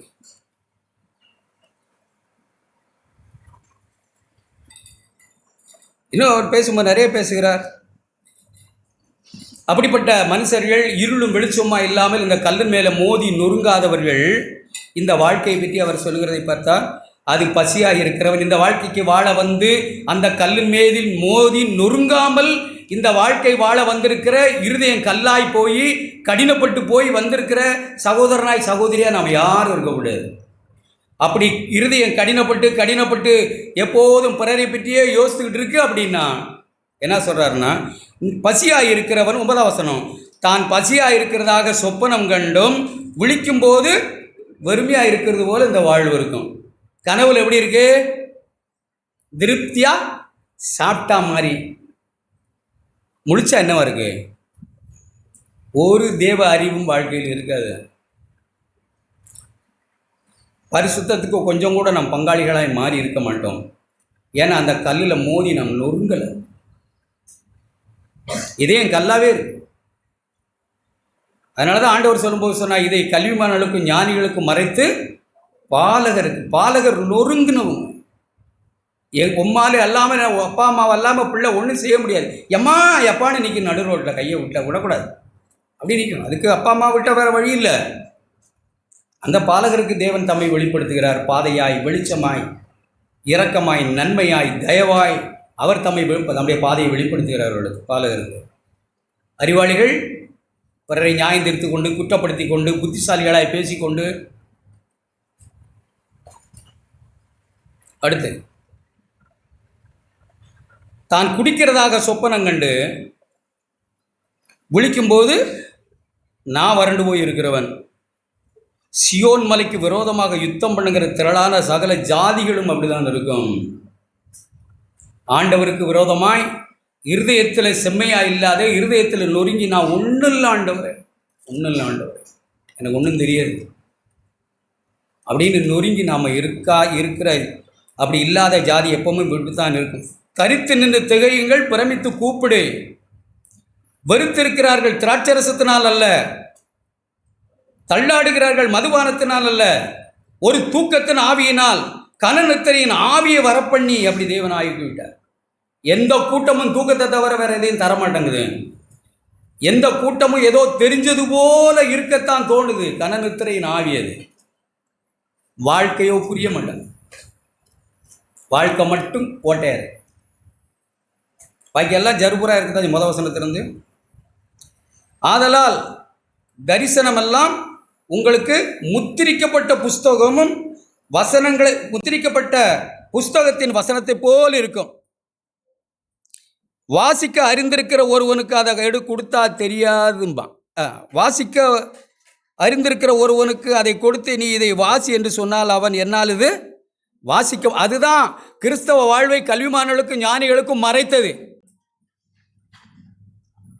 தெரியாது, படித்தவனுக்கு என்ன செய்யாது, தெரியாதுன்னு சொல்லுவார். அடுத்து, வாசிக்க தெரியாதவனிடத்தில் புஸ்தகத்தை கொடுத்து நீ வாசி என்றால் அவன் எனக்கு வாசிக்க தெரியாது. அது எதார்த்தம், அவனுக்கு வாசிக்க தெரியாது. இந்த ஜனங்கள் ஏன் இப்படியெல்லாம் இந்த ஜனங்களுக்கு ஆனது? ஏன் இந்த வாழ்க்கை சொப்பனம் காண்டது போல இருக்கு?